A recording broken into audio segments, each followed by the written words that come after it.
is what the legislation achieves, it is what it prevented. If opponents of the working families tax cuts had had their way, our economy would have absorbed the largest tax hike in its history, over $5 trillion. 90% of American taxpayers would have seen their standard deduction slashed, while 40 million families would have seen their child tax credit halved. Instead, this committee held the line and the American people had a better tax day because of it. Notably, President Trump's pro-growth policies don't stop at putting more money back in the pockets of working and middle-class families. They extend to placing the American dream within closer reach of their children. For context, nearly 40% of Americans have no exposure to U.S. equities, no stakes in the companies they helped to build. Trump accounts represent a profound reimagining of that arrangement. They will ensure that every American child can benefit from private ownership and compound growth, that every American child, in short, is born a shareholder. To date, nearly 6 million Trump accounts have been opened, with 1.4 million eligible for the $1,000 seed contribution from Treasury. Of course, as his tax cuts deliver relief for working-class Americans, President Trump's economic agenda is bolstered by two other distinct but reinforcing levers: trade and deregulation. Let me briefly address both of these in turn. First, the President is undeterred in his determination to open markets for U.S. goods and services while rebuilding U.S. manufacturing capacity. Over the 12 months ending March 2026, the trade deficit for goods declined by $370 billion compared to the same timeframe ending March 2025. The economy has added 313,000 net new private sector jobs and 13,000 manufacturing jobs in the past 2 months. Firm capital expenditures rose at an annual rate of over 17% in the final quarter, and companies are investing trillions to build and expand here at home. American industry is winning again to the benefit of American workers. A whole-of-government approach, meanwhile, is coupling our manufacturing revival with a great regulatory reset. Properly calibrated regulation is essential for economic growth, capital formation, employment, and higher wages. So at the outset of this administration, President Trump set the ambitious benchmark of slashing 10 existing regulations before issuing a new one. In 2025, we shattered that goal with a ratio of 129 to 1, and as a result, the regulatory actions generated more savings last year than in those of the prior Trump administration combined. Separately, any one of these initiatives on trade, tax cuts, and deregulation would be substantial. Taken together, they are transformative. Before President Trump took office, our trading partners exploited America's markets, our regulatory state smothered businesses, and our tax code was poised to punish workers and job creators. Today, his policies are driving lower taxes, bigger paychecks, and broader prosperity. So I thank this committee for its partnership in this critical work, and I look forward to building upon our strides through the President's budget for the year ahead. Thank you. Thank you. We'll now proceed to the question and answer session. Mr. Secretary, yesterday in the Senate, you received a lot of questions from the Democrats over the anti-weaponization fund, which Acting Attorney General Todd Blanche said on the record is dead. You also told the Senate Finance Committee over and over and over and over a few more times again that you cannot discuss the settlement or the case due to ongoing litigation. Can you please set the record straight right at the top of this hearing so members do not need to use their limited time asking you questions you cannot answer? What is the status of the fund, the settlement agreement, and what part did IRS CEO Mr. Bessent play in both? Thank you for this question, Mr. Chairman. I said yesterday that Einstein's definition of insanity is asking the same question over and over again and expecting a different answer. Let me be clear, as we've done throughout this matter, the Department of Treasury is following the direction of the Department of Justice. Acting Attorney General Todd Blanche testified on Tuesday that the government will not be moving forward with the fund. We intend to comply with that direction and Attorney General Blanche's direction. I do not have any details into what that means at this time, but I will note that even the Acting Attorney General Blanche's statement Tuesday, this matter is still subject to ongoing litigation, so I'm unable to comment further on it. That means I'm also not able to discuss any part of the settlement agreement. As with all department litigation, the Department of the Treasury and the IRS are represented by the Justice Department, so any additional questions about the settlement or the fund should be directed to Acting Attorney General Todd Blanche. To your point about Mr. Biziano, while I cannot speak on his behalf, I will note that the settlement agreement calls for the United States to issue an apology to the plaintiffs for, among other things, leaking their tax returns. Mr. Chairman, President Trump is a great American who has endured over 10 years of harassment and weaponization from all levels of government. No American should be targeted for political reasons. Thank you, Secretary, for starting out with that information. This tax filing season was the most historic because of the tax relief delivered to working class families through the Working Families Tax Cuts. How much total tax relief did Americans get just this tax season? Approximately $325 billion, Mr. Chairman. And how much did the average individual tax refund increase? The average refund increased by more than 11%, but that does not reflect the dollar value. As the ranking member likes to say, we overpromised and underdelivered. That is incorrect because so many people owed taxes last year that the dollar increase was actually much larger, going from negative to positive. As I travel the country, I have so many taxpayers who thank me because they had to pay last year and they got a refund this year.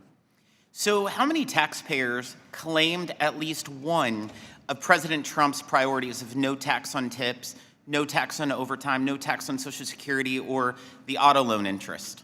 Approximately 62 million filers, or about 44%, Mr. Chairman. And so what percent of tax filers who received a tax cut in filing season earned less than $100,000? Just over 70%, sir. 70%. 7-0. So what percent of waiters and other tipped workers who received a tax cut, thanks to the no tax on tips, earned less than $100,000? 90%. 90. 9-0. That's helping people that need it the most. Funny, Democrats always claim that the working families tax cuts were for billionaires. Mr. Secretary, I'm sure you know a lot of billionaires. Do you know any billionaires that was able to use the no tax on tips deduction? I have plenty of billionaires I give tips to, but not monetary tips, sir. Do you know of any billionaires that was able to use the no tax on overtime deduction? No, sir. Absolutely not. But you'll hear all day today that this tax cut was for the billionaires. But the evidence proves differently, and so I greatly appreciate that. I'm sure we will hear about inflation in the economy today, too. And so at this point, during President Biden's term, what was the core inflation rate? 6.2%, which led us to the worst inflation in 49 years, sir. Absolutely. And was the highest under Biden? What was the highest? 6.6. 6.6. September of 22. And so what is core inflation this very second? 2.8%. 2.8%. But at this time, during the Biden administration, it was 6.2? Yes, sir. Wow. You wouldn't think that was the case based on the rhetoric coming from the other side, but that's what we're going to get. The Working Families Tax Cuts renewed and revamped the Opportunity Zone programs to ensure that rural communities get their share of the benefits. The law provides incentives that will drive an estimated $100 billion in new investments into rural communities, helping small businesses and working families in underserved, often overlooked areas of the country. How is the Trump administration implementing this improved Opportunity Zone program to ensure rural communities that I represent are in fact benefiting in the way Congress intended? And how is Treasury utilizing the new transparency requirements within the program to reinforce this effort to target those underserved communities? Mr. Chairman, as someone who grew up in a rural community, I'm very excited by the prospect of these opportunity zones being available there. I think it is new and important seeing the success, and I'm also excited by the permanence. And I would also point out that many members from the other side of the aisle have called Treasury concerned about losing opportunity zones in their districts or states in the case of senators. And I pointed out to them that they voted against them, but we will work with them on these opportunity zones. Congress wanted to reach all levels, and we are working on transparency requirements, which are critical because to make sure that the investment is reaching the rural communities, small businesses, and local projects. Thank you. On January 5th, 2026, through the hard work of both you and your staff, the Treasury Department secured a side-by-side agreement that largely exempts U.S. headquartered multinational enterprises from the OECD's income inclusion rule and undertaxed payments rule. This is a major win for U.S. tax sovereignty. How confident are you that this agreement will be respected and fully implemented by OECD members, particularly in the European Union? I believe that we have the tools necessary that if our sovereignty is not respected, to counteract any failures to enact this. And I believe this is important because with this, the money comes into the U.S. Treasury rather than foreign treasuries, Mr. Chairman. What I would say, Secretary, you can count on us as working hand in glove as allies because Congress can also move legislation to make sure that they honor this. And we're willing to do that if they do not honor your commitment. And Mr. Chairman, I will point out that my friend Senator Wyden complimented the side-by-side when he was back in Oregon recently. It's great to hear. What monitoring has Treasury put in place to ensure that U.S. companies are not still subjected to the discriminatory treatment? We frequently meet with the companies, and we have active engagement with the OECD on this matter. Thank you. I now recognize the ranking member. Thank you, Mr. Chairman. A reminder that members of the committee, they get to decide how to allocate their 5 minutes as long as they're within the framework of the questions that they wish to ask. So, Mr. Secretary, were you or any employee of Treasury informed of the settlement that the Attorney General entered into with the plan of the fund? Again, Congressman, there's ongoing litigation, and as I said, I'm unable to answer. Fine. So I think we could agree upon this. There were 400,000 taxpayers that had their tax information leaked when Charles Littlejohn released that information. We all agree no citizen should have their taxpayer information leaked. That's a clear violation. But if we follow the logic of what has been proposed, then the suggestion would be that these 400,000 people would be never subject to any sort of IRS oversight? Again, I'm unable to comment on that. Okay. Okay. So let me go back to part of the statistical data that's been gathered. With Barnstable, Massachusetts, which is a central hub on Cape Cod for commercial and transportation activity, they rely upon tourist dollars. It's a big deal.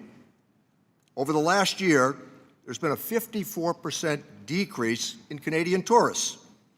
We're slow walking the tariff refunds. You and I were there, as I reminded the audience today, when the Supreme Court heard those arguments, and the suggestion was that the tax refunds were going to proceed expeditiously. That is not happening.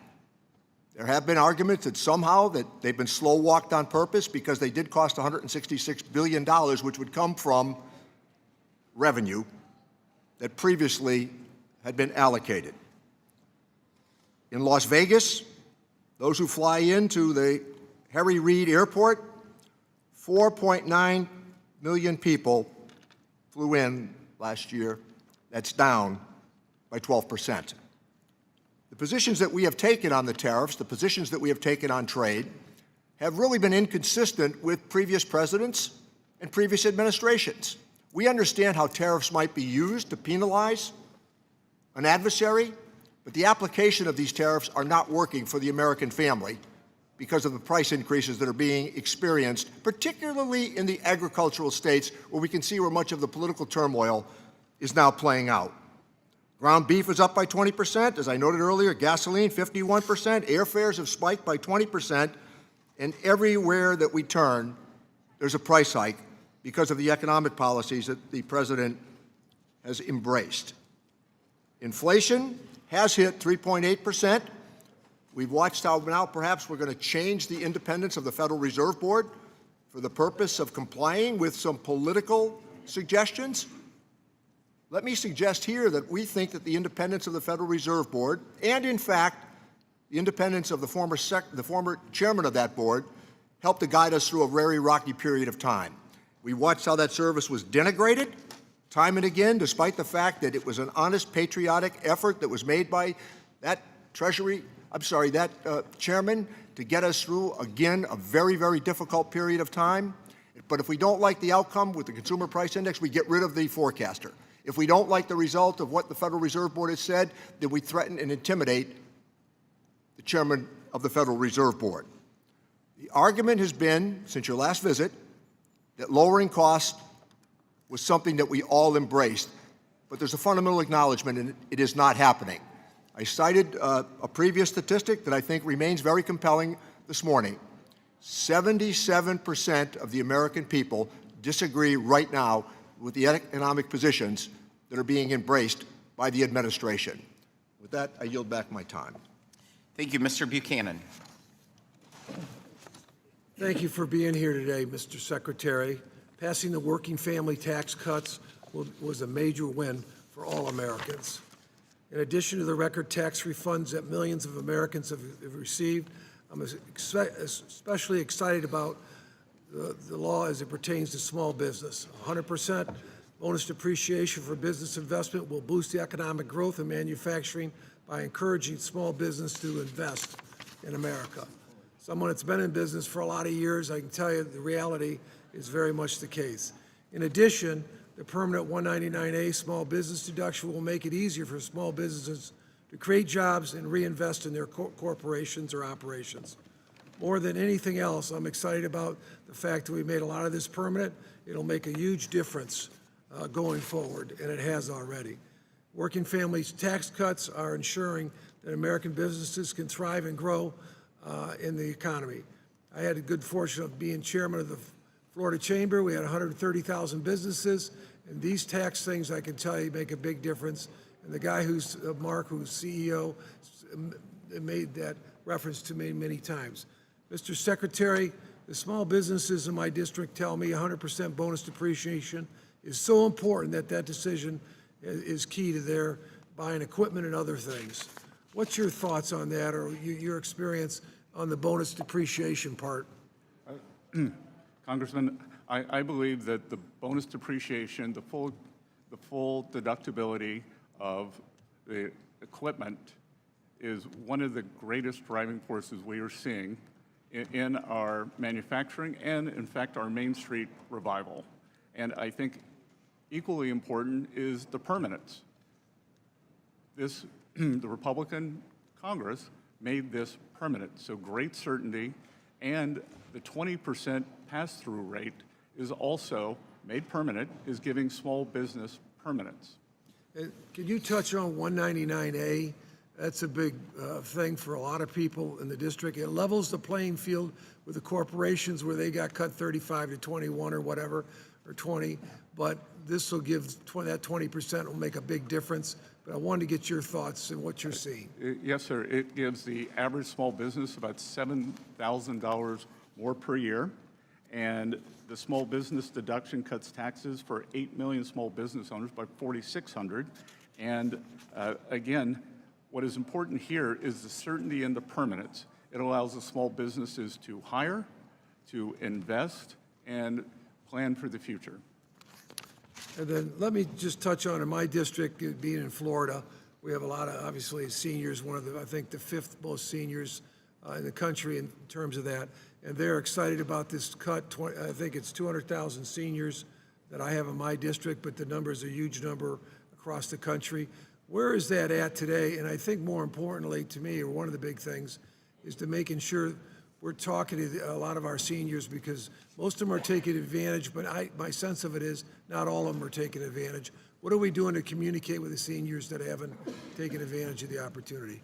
Congressman, I was just down at the Villages in Florida, the largest retirement community, not in the United States, but in the world.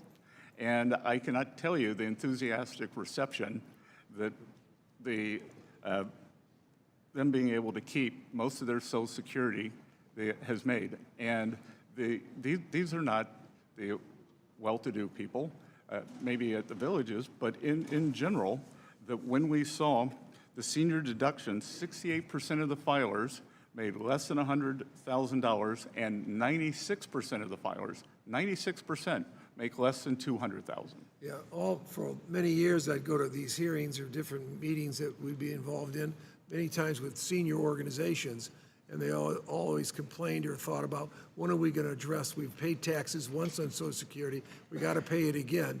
So that's a big deal, but I just want to make sure we're doing everything we can to communicate with them so they can take advantage of it. Most have, but there's many that haven't. But thanks for your leadership and all you've done for the country. Good, thank you, sir. And Treasury is working with Social Security Administration to make sure everyone is taking advantage of this. With that, I yield back. Thank you. Mr. Doggett. During your tenure as Treasury Secretary, has the IRS recommended that any taxpayer be granted immunity from an audit for their taxes? Again, one portion of that is under litigation, so I'm not able to. Yes, sir. It isn't a question of being not able, it's being not want to. But my question is about... As I said, thank you, sir. There is litigation. Reserving my time, my question to you again is... Definition of insanity, in the sir. ordinary practice of the Treasury Department, has there ever been a recommendation that a taxpayer be granted immunity from an audit of their taxes? I'm sorry, what was that? Same question. Has the IRS recommended that any taxpayer be granted immunity from an audit of their taxes? Again, I'm unable to answer that. You can answer it. You refuse to answer. Can you tell the American people, in the history of the Treasury Department, has there ever been a taxpayer who's been recommended to have immunity from an audit of their taxes? Has there ever been a taxpayer who had his tax returns released, his Thank you. family, and every So employee? I'll take that as a every no. employees. Let me ask you, sir, Congressman, since if you you'd like say to you're apologize relying... to the president Thank you. and I all reserve... his employees today. I Maintaining would my join you time, in that. and since you refuse to answer, let me ask you, since you say you're following the advice of the Attorney General, the former criminal defense attorney for Mr. Trump, as you know, the Attorney General cannot compromise a tax dispute unless it's referred to him from the IRS for prosecution or defense. Have you ever been involved in any way in a decision to refer a tax dispute to the Attorney General? Again, I cannot comment on that. You can't comment. Your argument here that you can't comment in this case makes as much sense as President Trump saying that he cannot. I understand you want to talk over me, but you're not answering the question, because you may have defined insanity by referring to Einstein, but your appearance here today and yesterday in the Senate defines deception, and that's what you're doing to the American people. Isn't it correct, sir, that the Financial Management Service within the Treasury Department must give approval before any payment can be made from the judgment fund? Sir, we administer the payments. Yes, sir. You give approval to it. And No, sir, we administer them. You make a sign-off on them being... We administer them, just like if you tell your bank to wire money. Did Your Brian- bank does not Yes, sir. say, do not pay, you shouldn't pay your All right. Visa bill. Did Brian Morrissey, who had been only confirmed by the Senate a few months earlier as Treasury General Counsel, do a good job for you? Can you answer that just with a yes or no? Yes. Yes, he did. And as you know, he abruptly resigned rather than be associated with the seedy Trump slush fund deal and didn't sign sir, off on and- anything. sir, Can you and- pledge to the unless you committee? are- I'm asking you a question, sir, if you'd listen to it. Can you pledge to the committee that you will assure that no retaliation occurs against the career IRS employees who wrote the 25-page memo asking the Department of Justice to halt action on this outrageous audit immunity deal? Sir, we follow the law. Okay, well, will you follow the law and assuring the committee always that you follow the won't law. retaliate against those courageous career employees? We always follow the law. What's involved here, sir, is the most corrupt deal in American history. Truly incredible that a president of the United States could come in and sue the people of the United States for $10 billion and then walk off with an immunity deal that no other American has ever had, nor could they receive, and to get that immunity deal from his former criminal defense attorney, who he has appointed as acting attorney general.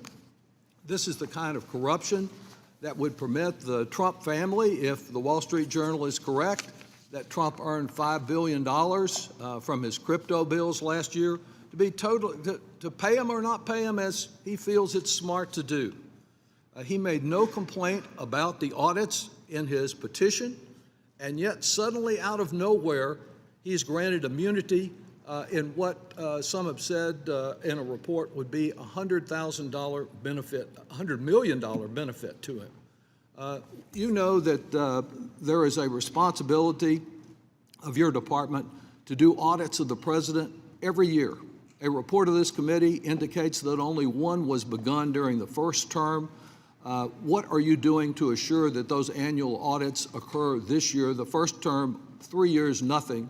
Has anything been done this year to fulfill that responsibility? Again, sir, due to IRS. I'm not talking about. IRS Rule 6103, which prohibits the discussion of taxpayer information. It doesn't. This doesn't prohibit this your. is how we got there with Mr. Littlejohn. Yes, sir. It And doesn't I don't prohibit think you you want the indicating automatic what 5 you are years in doing to jail, assure Congressman. complicity with the law and with the practice, longstanding practice of the I Internal am Revenue Service. finding that- So I I think am we can following the assume from your privacy. deception today that nothing's being done, and this president is being treated in a way that no other president, no other American citizen has ever been treated. I would agree in with an that, sir. incredibly corrupt deal. I would yield agree back. he is being treated the way no other person has ever been treated. Mr. Smith. Thank you, Mr. Chairman, and thank you, Mr. Secretary, for being here today. I think these conversations are certainly enlightening and Circular. maybe sometimes even entertaining to hear some of the items that are brought up, if it weren't so sad. But I appreciate many of my colleagues, whom I respect, speaking out against tariffs. Let me remind folks that after all the criticism of President Trump during his first term relating to tariffs, a few other things too, but in this case tariffs, unified Democratic control for 2 years resulted in no action on tariffs, and quite honestly, disengagement on trade altogether that I think brought disrespect to our country and I think damaging in many ways. But I'll move on here to talk more about tax and certainly the Treasury's recent interagency agreement with the Department of Education to address the ongoing costs to taxpayers associated with the Biden administration's student loan policies. Last year, I joined several colleagues in urging Treasury to rescind the waiver which prevented collection on defaulted student loans. So this agreement takes an important step toward restoring accountability and protecting taxpayers. I certainly appreciate your partnership in the effort. You know, the Working Families Tax Cut Bill was very productive, certainly teed up by the Tax Cuts and Jobs Act from the first Trump term. And it's interesting, you know, in the meantime, we had a bipartisan bill where we had many of my colleagues, both sides of the aisle, vote for so many things from the Tax Cuts and Jobs Act. And then when we even added more middle-class advantages, whether it's Trump accounts, whether it's a school choice, whether it's the tax relief for overtime, likewise for seniors, I mean, the list goes on. But because there was no chance that President Biden would sign that, they voted against it. So when there was a chance that President Biden could have signed a bill, now it didn't get through the Senate, obviously, but when that seemed to be the situation, they opposed it. So I just I get a little frustrated when we can have good discussions here in this room and legislate. I think it's important to note that there were so many inversions happening leading up to the Obama administration that even President Obama advocated for lowering the corporate tax rate. Now, he advocated a rate that didn't have enough support here. President Trump came in, he advocated for a considerably lower rate, and we legislated basically right in the middle. And it proved very effective economically, proved effective for growing revenues and growing because the economy grows. So anyway, I'm excited about the Trump accounts because I think those are going to be consequential, especially teaming up with the federal scholarship tax credit. Appreciate my colleague Blake Moore working with me to make permanent the Trump accounts because I think they are going to be very much appreciated by a lot of folks, a few years down the road especially, but I think even in the near term as people start thinking more about their financial future. Now, a lot's been said about various things and certainly the president, but I know that there's been quite a bit of chatter from the other side of the aisle regarding the president's investments. I'm just wondering if you could set the record straight on this and explain how there have been mischaracterizations during the process and mischaracterizations of the law, perhaps. I want to be very clear on this. President Trump's investment holdings are maintained exclusively in fully discretionary accounts managed by independent third-party institutions who have sole and exclusive authority over all investment decisions, including asset allocation, trading, rebalancing, and portfolio management. They receive no advance notice of trades, cannot alter or override the manager's strategies or models, and unlike Congress, this was intentionally designed to maintain a clear separation between President Trump and the independent third-party investment managers overseeing his account. Thank you, Mr. Secretary. And let me just close by saying that the American people are wanting us to have good conversations, thoughtful conversations, reasonable conversations, and I think thoughtful and reasonable individuals know that what we did with our tax policy has been good. Thank you for your role in that, and I want us to work together for the betterment of our economy moving forward, just as the American people would expect us to do. Thank you. I yield back. Thank you, Mr. Thompson. Thank you, Mr. Chairman. Mr. Secretary, thank you for being with us today. You were here a year ago. You came before the committee, and you closed your testimony by saying the president's bold leadership had laid the foundation for what you called a golden age economy. More recently, you said the economy could grow by at least 3.5% this year and that Americans would see a non-inflationary boom. Mr. Secretary, I've searched hard to find constituents in my district who believe that this economy is golden. In fact, many of them are struggling more today than they were the last time you were in front of this committee. Personal savings are shrinking, disposable income is down, and families are paying more and more for basic necessities. So I would like to ask you a couple of yes or no questions about this golden economy. Electricity bills are up 8.5%. Is that golden? Sir, you can ask Yes or no? You can ask Yes me a or question. no? You can't tell me how to answer it. So, Okay, let me put it this way, Mr. Secretary, because you're obviously not here to answer questions. I am here to You're answer It's questions. my time, Mr. Secretary. It's my time. Health insurance costs are up 26%. That's not golden. Child care costs are up 9%. That's not golden. Gas prices are up nearly 50%. That's not golden. Grocery prices are still straining family budgets. That's not golden. Mr. Secretary, working families don't feel like they're living through a golden age. And while H.R. 1 may have delivered modest tax cuts for some Americans, many families are seeing those savings wiped out by higher costs everywhere they shop. Is that what this administration considers a golden age? And it's rhetorical, so you don't even have to try and talk over me. Secretary, Mr. Secretary, what should I tell my constituents when they ask about these costs? Farmers who are being hit by high costs of fuel and fertilizers, who can't get their product to market because of the war in Iran. Tell them it's golden? you should tell them that we've had 2.6% economic growth since President Trump took office, despite the Democratic... These despite farmers are the pretty smart, Democratic- Mr. Secretary. Well, the people in California, the one person... Reclaiming my time. One person These leaves farmers are pretty California smart, every 2 Mr. minutes, Secretary, Congressman. and they're not going They to leave- fall for they that leave line. California I understand your one unwillingness to person every 2 testify and minutes. answer questions I'm happy about to get- details regarding the IRS settlement with the Trump administration due to ongoing litigation. But at the end of the day, your department, the Treasury Department, and specifically the IRS, is going to have to carry out its demands. And let me be very specific about what those demands are. The settlement says the IRS is prevented from raising any and all claims against the president with respect to any tax return filed before May 19th, 2026. So, Mr. Secretary, as the head of the Treasury Department, you will be in charge of carrying out the demands of this settlement. So let me present a real, true scenario for you. If on May 18th, President Trump files an amendment to his 2024 federal tax return, and the amendment says, quote, I'm owed an extra $10 billion.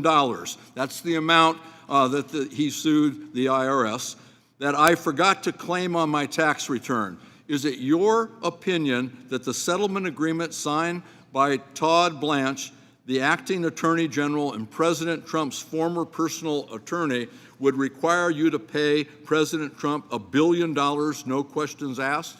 We will follow Justice Department's Okay, you advice. won't answer that either. Do you think this is something that the American people should know?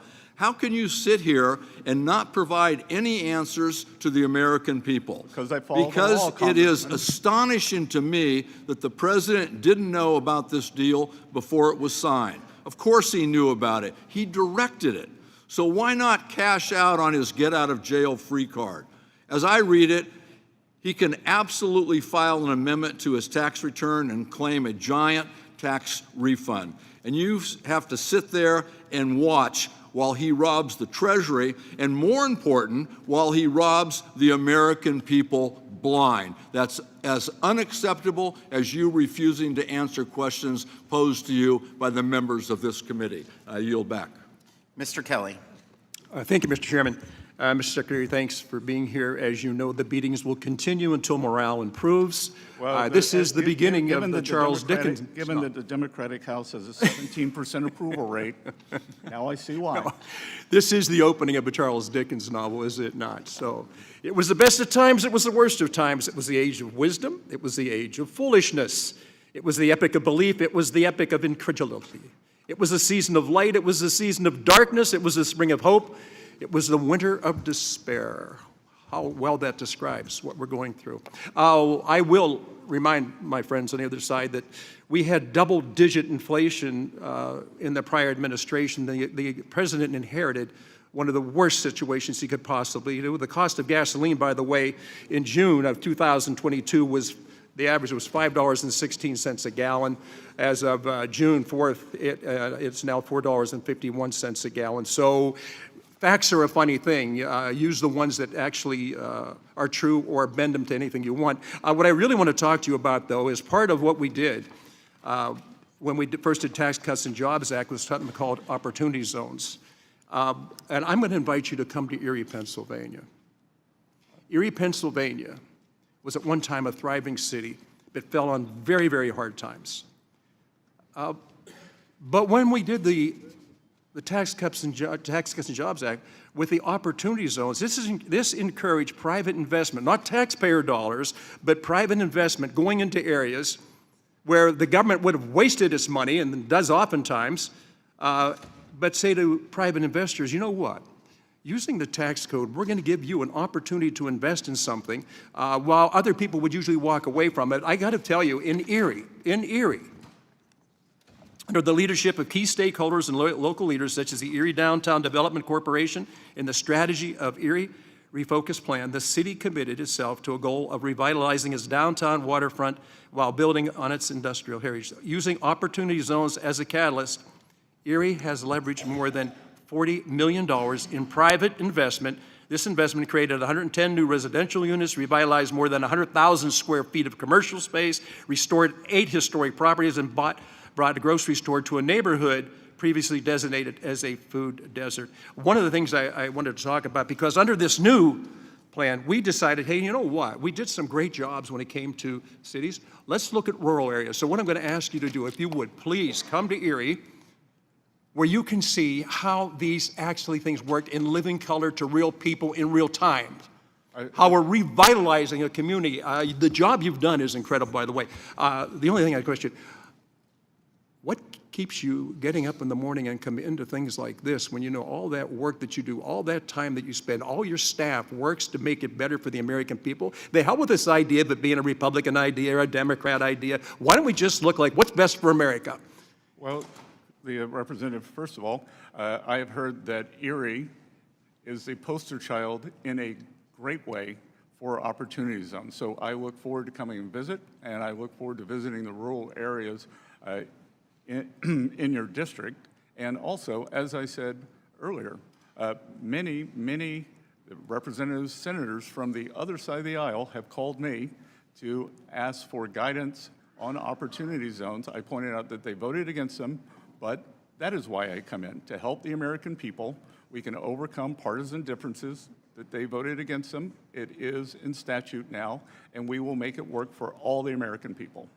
You know what, and I appreciate that, so we'll get with you on that, because I have two friends in the Senate right now that represent Pennsylvania. They are sometimes would have been described as polar opposites. They're not.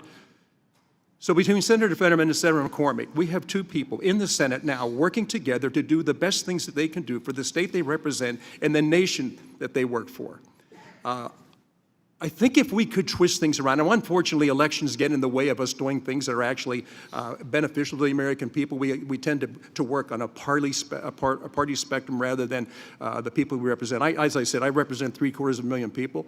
None of them are, it's not an all red, it's not all blue, and in fact what discourages me is too many of our people who live in the area no longer have faith, and they don't even register to vote. But please, we're going to invite you, we're going to invite Senator Fetterman, Senator McCormick. We will get people there to sit down with you. There is such a wealth of opportunity taking place right now. The figures don't lie. Sometimes the liars can figure, but figures don't lie.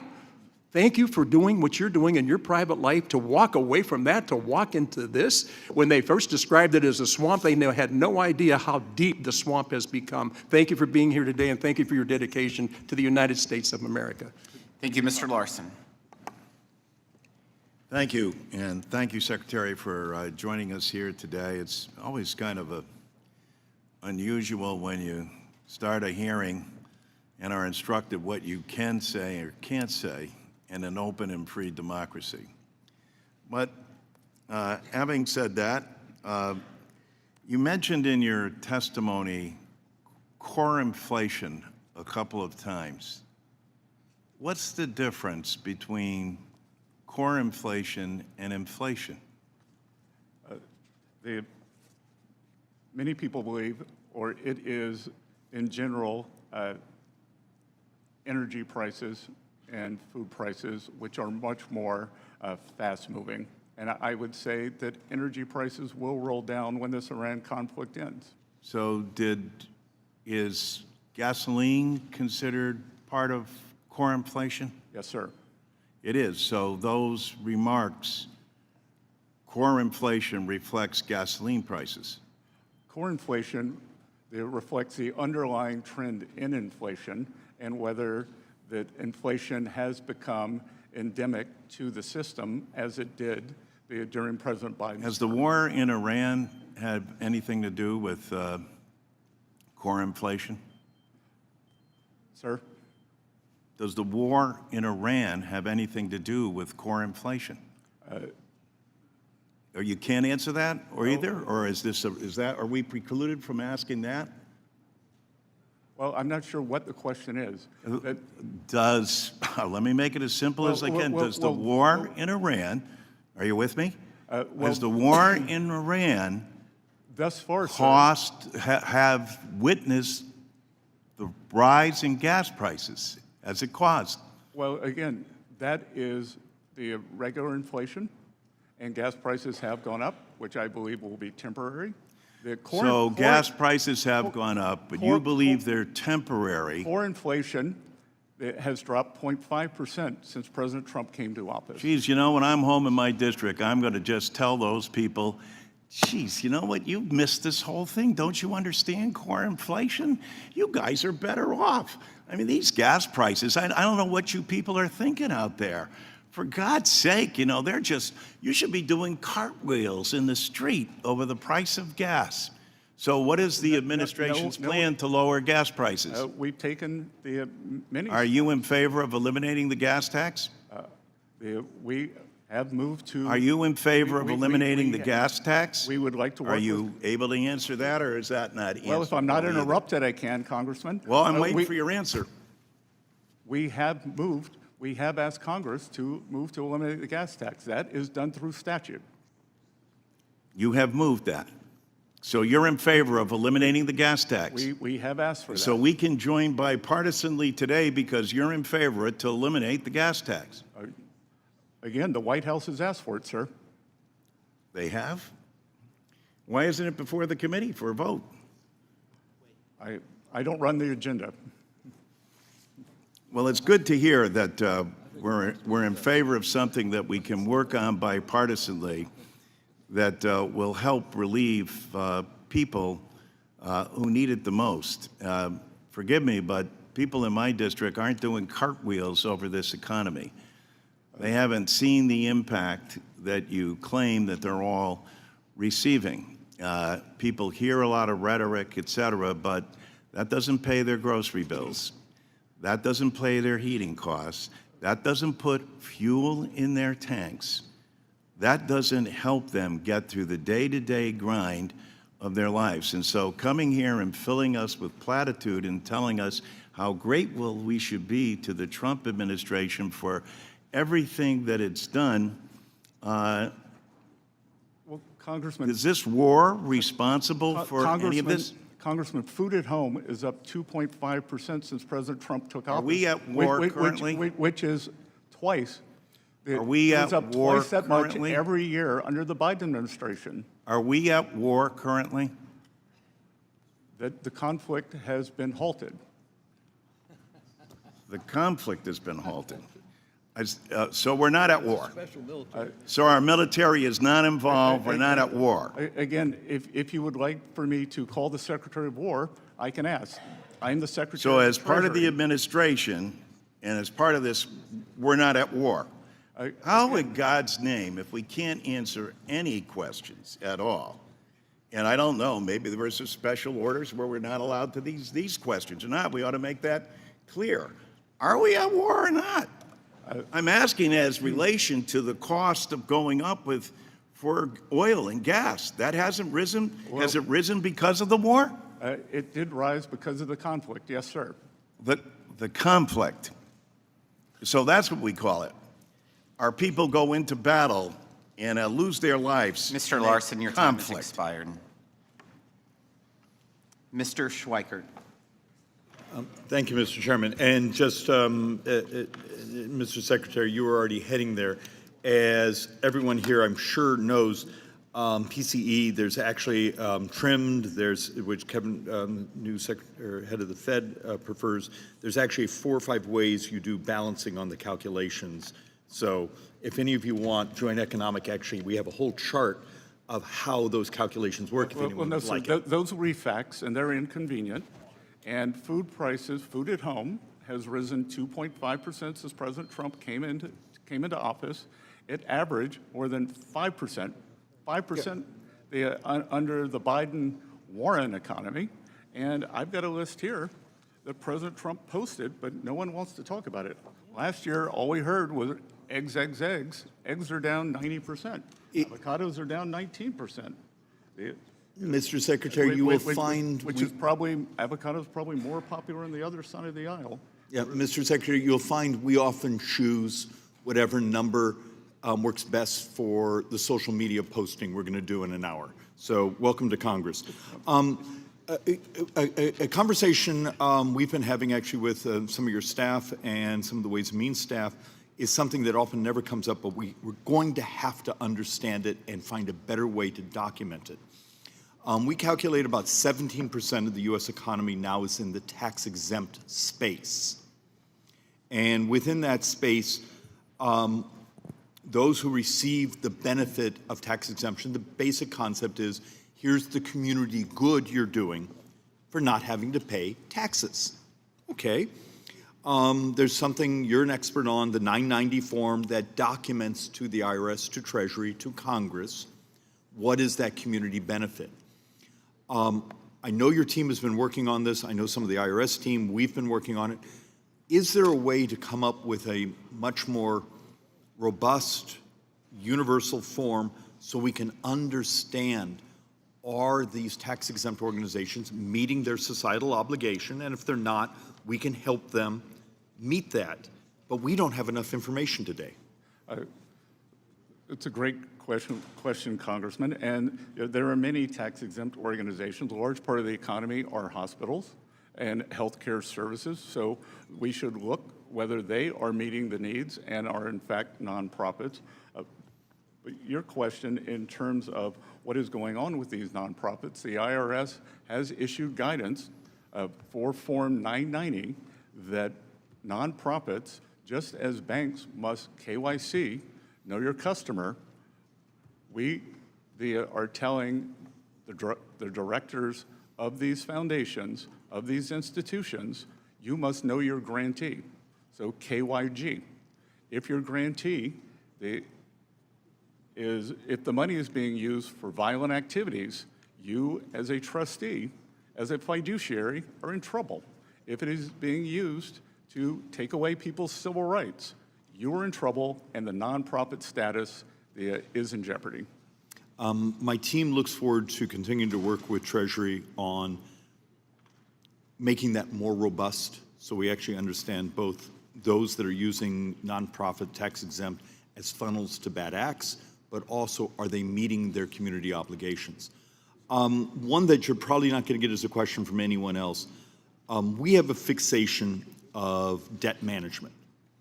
You know, we're responsible as policymakers. We're responsible for the debt, not the administration. We do make the policy.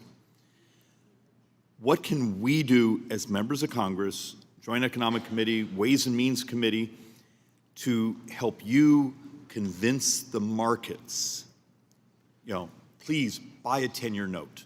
Please, we have some vision, you know, the visibility to see where we're going. I do have some concerns of in the future where the entire world is binging on debt, that we have some stressed auctions. What do we do as a country to actually not have that happen to us? So since President Trump came into office, the U.S. Treasury market has been the best performing developed market, but that is not assured. It is assured that the Treasury will have a regular and predictable issuance cadence. But what we must let the borrowers know, people who are buying Treasury bonds, whether it is U.S. households, the foreign central banks, and everyone else in between, that we are serious about getting our debt and deficit numbers under control.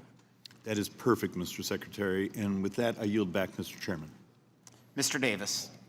Thank you, Mr. Chairman, and thank you, Mr. Secretary. Secretary Bessent, as of April 18th, taxpayers received about 3.4 million delayed refund letters. Illinoisans received 110,000. Texans, Floridians, and New Yorkers each received over 200,000. And Californians received 400,000. Almost 3 months ago, on March 9th, Representative Sewell and I asked you for basic information to demonstrate that Americans are actually getting their delayed refunds. Last month, I requested a meeting with the appropriate staff at the IRS or Treasury for this information. It was not until this morning that I received a response from Treasury. And although the letter contains some high-level information, it is insufficient to reassure me that Americans are receiving their refunds quickly. For example, The information in this morning's letter is substantially outdated. Today's letter cited 2.2 million CP 553E notices, when a separate document you sent me a few weeks ago cited 3.4 million notices as of April 18th. Also, the information in today's letter fails to convey the current number of unique taxpayers whose refunds were delayed.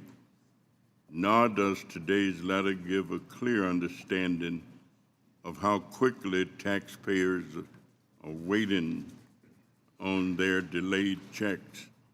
So, Mr. Secretary, could you tell me when or before June 11th will you or your staff meet with Representative Sewell and me to walk us through the evidence that taxpayers with delayed refunds received the funds owed to them?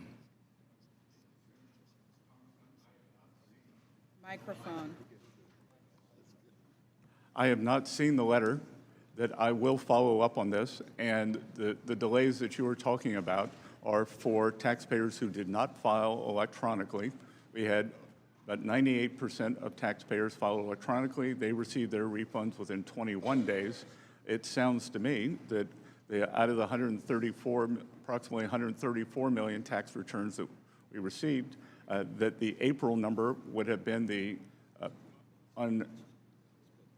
amount, and we are at 2.2, so we are working through it, and much of that has to do with verification, lack of addresses. So we look forward to working with you on that, because we are committed Well, to thank people you, getting thank these you very large much. refunds Well, quickly. let me just continue. Mr. Chairman, could you assist me to make sure that the American people receives the information? 3.4 million delayed notices are getting their refunds expeditiously. And also, I'd like to submit for the record a state-by-state breakout provided to me by the Internal Revenue Service, where 3.4 million taxpayers live and whose refunds were delayed as of April 18th. Without objection.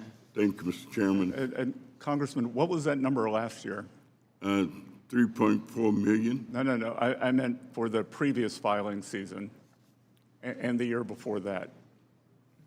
Well, I don't know the number for either one of those years, but let me move to my last question. I understand that the Southern Poverty Law Center has been indicted. And let me ask, is the Internal Revenue Service involved in that activity in any way? Again, that's ongoing litigation, but that would have been done, as I read in, what I know is what I've read in the newspaper, and that was the Justice Department and the FBI.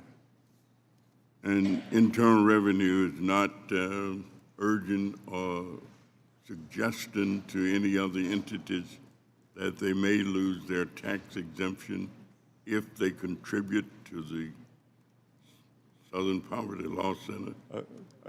Again, there's ongoing litigation, but that's driven by the Department of Justice and the FBI. Thank you, Mr. Chairman. I give back. Thank you, Mr. LaHood. Thank you, Mr. Chairman. Mr. Secretary, welcome. Thank you for being here today. Thanks for your service. I want to touch on affordable housing. I think collectively, as we travel back to our districts, we continue to hear about the lack of affordable housing. And I would describe it as a rural, suburban, and urban problem.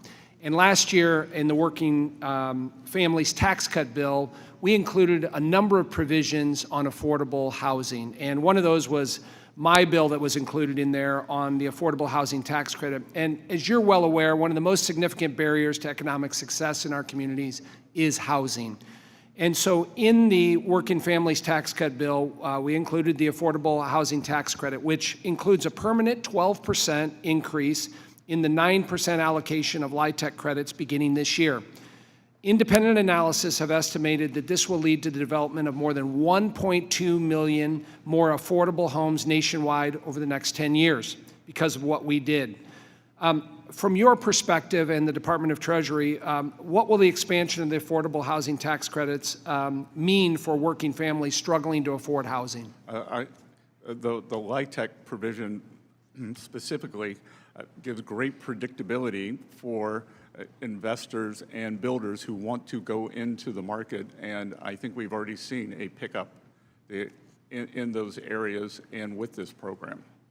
And Mr. Secretary, what do you see for, as we try to address this problem, other mechanisms within Department of Treasury or legislatively that we ought to be looking at? Well, there are two housing bills, one in front of the House and one in front of the Senate, and that seem to be languishing. I want to switch topics. I also, beyond being on the Ways and Means Committee, I serve on our Select Committee on China, which is a bipartisan committee focused on how do we win the strategic competition against the CCP. And I also serve on our Intelligence Committee. And I want to focus on 45X, and that's a provision in the tax code. And so last year in the Working Families Tax Cut Bill, we included the Foreign Entity of Concerns restrictions that pertain to curbing Chinese technology by manufacturers and mandating in that bill that they operate fully independent companies here with no reliance on Chinese entities. Despite these clear requirements, recent media reports indicate that many manufacturers continue to depend on the active support of Chinese engineers overseen by the CCP, security officers embedded in their U.S. facilities, undermining the objective of fully transferring operational knowledge of these technologies to U.S. companies. So, Mr. Secretary, what is Treasury doing to address and prevent Chinese penetration and involvement in these companies receiving the 45X tax credit? So we are polling the companies. We are asking for verification that this is not happening. And whenever we receive a report, we investigate it, just as with CFIUS. CFIUS is self-reported, but when we discover transactions that we believe should have been reported, then we can go back and investigate those transactions. And to your knowledge, have any of those investigations led to a fruitful prosecution or holding somebody accountable? I can get back to you. I can have my staff get back to you, but I can tell you it has been very robust. And you would have seen that recently the FCC banned Chinese drones and routers. And with the connected auto mandate, that electronic systems in American cars cannot be connected to Chinese entities. Thank you. And I'll look forward to the follow-up with you and your team on this. This is something, obviously, we got to be heavily focused on. Lastly, in my remaining time, I just want to focus on digital service taxes as it relates to Canada. And maybe, obviously, we have concerns. We credit the administration for what you've been able to do on DSTs in Europe, but there's still some concerns with our Canadian friends. Can you comment on where we're at with that? We are pushing, whether it's Europe, whether it's Turkey, whether it's Brazil, whether it's India, whether it is Canada, we are pushing back on these digital service taxes. We have the greatest technology and innovation ecosystem in the world, and they cannot take advantage of our companies and for their treasuries. It is they are very interesting, they are very ripe targets because they are profitable, they are well run, and they are in demand, but we cannot have this. And we, in every trade negotiation or every trade discussion with the Canadians, we bring this up. Thank you, Mr. Secretary. Yield back. Ms. Sanchez. Thank you, Mr. Chairman. Secretary, nice to have you back before our committee. Mr. Secretary, do you believe that all Americans should follow our tax laws? Yes, Congress. Yes, good, so do I. And do you believe that for those Americans who break our tax laws, they should be audited or held accountable? Well, I think there are two things there. An audit is not a result of breaking the law. Yes or no? Simple question. Well, no, it's not a simple question. It's okay, a two-part then question. let me break it into two. Do you think they should? If you're asking Please me, don't should every interrupt taxpayer me. be audited? Please answer the. I came here for answers. If you came here to waste time, I'm going to try to make sure you don't do that. Do you believe that people who lie on their tax returns should be audited? Yes. Okay, do you think that people who break our laws should be held accountable, our tax laws? Yes. Okay, thank you. Very simple. Not a hard question. I'm glad we agree. So why is it that you are allowing President Trump to have complete immunity from being audited? Again, I'm going to have to refer you to my previous statements, and What was your previous statement, that sir? I am unable to comment on any of the ongoing litigation. Okay, can you name the ongoing case concerning President Trump's immunity from audit? Sorry? Can you name? There are 3 cases. Can you name them, that- please? That are out there now, and I will be happy to get back to you on those, because again, I am not a lawyer. Okay. We are represented by the DOJ. Great, you said that you can't because there's ongoing litigation. You'll get me the name of the ongoing litigation, because the only ongoing litigation that I know of is surrounding the $1.8 million slush fund, which has already been suspended. The fact is that the judge's ruling in the litigation that references that slush fund only addresses the anti-weaponization fund. It doesn't even address Trump's immunity from audit. So I would like to ask unanimous consent to enter into the record the judge's order in the Floyd versus Department of Justice case. Without objection. Thank you. Now, Secretary, you said you're not an attorney, is that correct? Mercifully. Okay, well, I am, and I'm actually proud to be an attorney and know the laws, and I know how to read a judicial ruling. Furthermore, I know that since 1962, the Supreme Court has held that ongoing litigation does not prevent someone from testifying in a congressional hearing. So once again, I'm going to ask, why are you allowing President Trump and his family to have complete immunity from being audited? Again, since you're a lawyer, you will understand that the U.S. Treasury and the IRS are represented by the Justice Department and the Acting Attorney General. Yes, but I just mentioned a Supreme Court case that doesn't bar you from testifying.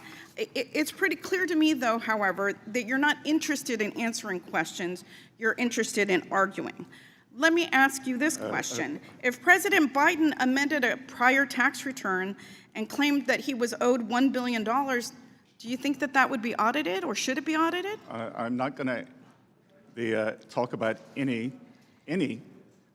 Because you're not really here to answer questions. I don't understand why you wouldn't audit that, and I don't understand why you wouldn't do the same for President Trump. So the ruling, by the Justice Department, do you have specific knowledge of an audit of President Trump? Excuse me. It's my time. You have specific You're not here to knowledge? ask me questions. I'm here to ask you questions, and hopefully you're here to try to answer some of them. I'm curious to know who counts as Trump's family for the purposes of this immunity. Is it his children, his in-laws, his grandchildren, his second or third cousin, his great-great-grandchildren? Do you know the answer to that question, Mr. Secretary? Again, I imagine you have the Justice Department phone number. I suggest you call them. I'm not the one that runs the Department of the Treasury or that oversees what is happening with this immunity And that has been granted. I'm not the one either. We follow the instructions of our lawyers, and we obey the law, I hope Representative. that you're proud of your performance today, Mr. Secretary, well, because I think I hope you get some I think social it's media pretty clips. safe to say that this is probably the most corrupt Treasury Department in our nation's history. And while I am going to while you have to dance take around questions exception to with that. protect That is a Trump, slanderous Americans statement. are That suffering is a in Trump's slanderous spiraling statement. economy. And Inflation is now rising faster than average hourly wages. Nah. Gas prices are at an all-time high with the war in Iran. The cost of groceries has risen 3.2% over the past years, and prices on most goods have gone up because of Trump's tariffs. So I don't see how you could call that anything other than a failure of the most corrupt Treasury Department in history. Your time has expired, Ms. Sanchez. Thank you. My I'm not time gonna has take- expired. I'm not gonna Secretary, take I would love for you to firefighting hits. respond to the accusations at your department, because I think you were due the opportunity for that. The Congresswoman is slanderous. She has nothing but the unsubstantiated opinions, and I will not stand for that. There is nothing corrupt. We move at the highest levels, and just because she cannot get the answer she wants, If she would like to give me facts, she seems long on facts, short on facts, long on hot air, and I will not stand for that. Yeah, that's great. Mr. Arrington is recognized. Disgrace to make a remark like that. Apparently, my colleagues had a sudden interest in the rule of law. I wonder if you asked her if she thought illegal immigrants should be detained and deported or caught and released, what the answer would be. Well, and Congressman, and two, on inflation, I am not going to take firefighting advice from an arsonist. Well, Mr. They Secretary, torch the American people. Mr. Secretary, maybe we ought to ask the 21.5% question, inflation. should the Now they're sons concerned. of presidents who have multiple felony convictions, should they be held to the same standard of the American people in terms of crime and punishment? I wonder what the answer to that question would be. Let's not veer off. Apparently, wages and take-home pay aren't the only thing up in this country. Irony and hypocrisy is at an all-time high among my Sir, Democrat now colleagues. Now we see why someone leaves California every 2 minutes. And that hypocrisy and irony starts with questions about price increases. It was the failed economic policies, one self-inflicted failed economic policy after the other, that created the worst inflation crisis in a half a century. Unbridled spending, if you add the hikes in interest rates, it would be about $12 trillion in deficit spending. Waiving work requirement for able-bodied adults on welfare, giving welfare and health care to illegal immigrants with the stroke of a pen by President Biden, layers of taxes on American competitiveness, layers of regulation on our small businesses. And you know what? We pay a premium right now, and we will temporarily, to defend our country, our children's future against a nuclear Iran, against a radical terrorist regime where we are under imminent threat. We will pay a premium at the pump. But gas prices were at a low, 2-decade low in terms of disposable income. We had gas prices before the conflict below $3. President Biden and 4 years of Democrat policies, gas prices went from $3.30 to $5. Now, we pay a premium for national security in times of conflict, and when we have imminent threat, we're trying to stave off another addition, nuclear power to the axis of evil. But the premium that the Democrat policies imposed on the American people was for what? A mandate for electric vehicles? What did we get for that premium? We got hundreds of billions of dollars. It was supposed to be 200 billion. 800 plus billions of dollars in giveaways, corporate subsidies for green energy. That's what the American people got. You know, they got higher energy prices, higher electric bills because of this radical climate agenda, the Green New Disaster, and that was the trade-off from my Democrat colleagues. So a little context to this conversation, I think, is helpful. The results, as you know, Mr. Secretary, were that the American people every year were losing $3,000 in wages, that they had a 21% regressive tax hike, 21%. They were losing $1,500 a year. I mean, are we in the golden age? Well, relative to the dark ages that we were thrust in by these failed policies, we are at the dawn of a golden age because wages are up. Take-home pay is up. GDP, you said, is 2.6%. Well, that's a percent over what CBO said after we passed the big, beautiful bill. And on an annual average basis in a budget window, that's $3 trillion to reducing the deficit, which may be why the deficit was reduced over 10% in the first 6 months of this fiscal year compared to last fiscal year, because we actually controlled discretionary spending and have saved up to now almost $500 billion. It's because Republicans actually cared about not frittering away tax dollars, and we rooted out waste, fraud, and abuse to a tune of over $1 trillion because we had quadruple revenue from having restructured World Trade Order and set a level playing field for our farmers and manufacturers, Because of all of that plus the growth, we have had a reduction in the deficit to GDP for the first time in almost a decade. I'm out of time. I think you're doing a great job. Keep it up. Don't listen to the noise. No, I don't, sir. Look, they don't want to talk about how they voted to cut the child tax credit in half for 40 million people, voted for higher rates on low and middle income families, for a $5 trillion tax hike.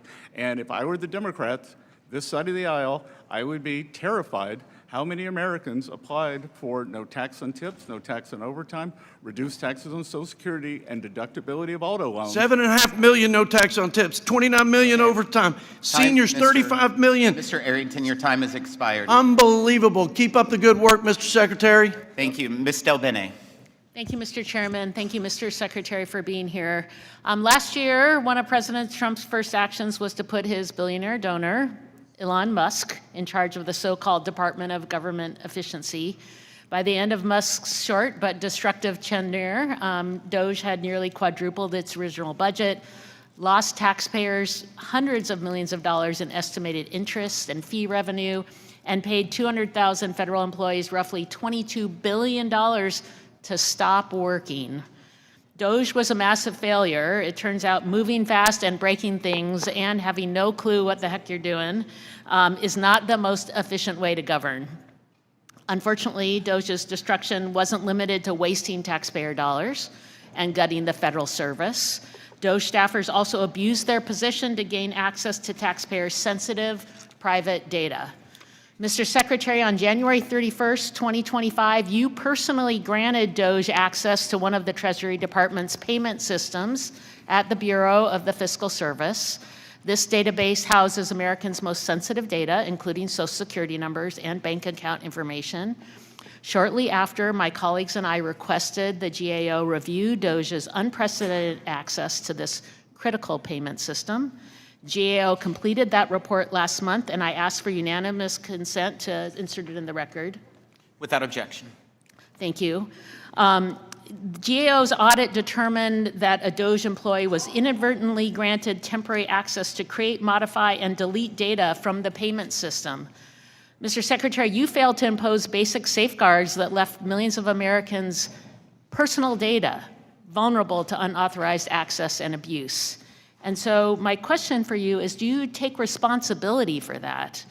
And what specific measures, if any, have you taken afterwards to protect the affected individuals' data and rebuild confidence in your department's handling of sensitive information? Again, would you care to look up what does inadvertent mean? Have you taken, but you're in charge. You are responsible for this. Do you take responsibility for that? Do you take responsibility? I will take responsibility. Okay, and then again, what has been done to make sure that can never happen again? Congresswoman, it was read-only. They had no ability to edit. What has happened to make sure that never happens again? We have, just as we have at the IRS, we have tightened up all protocols on systems.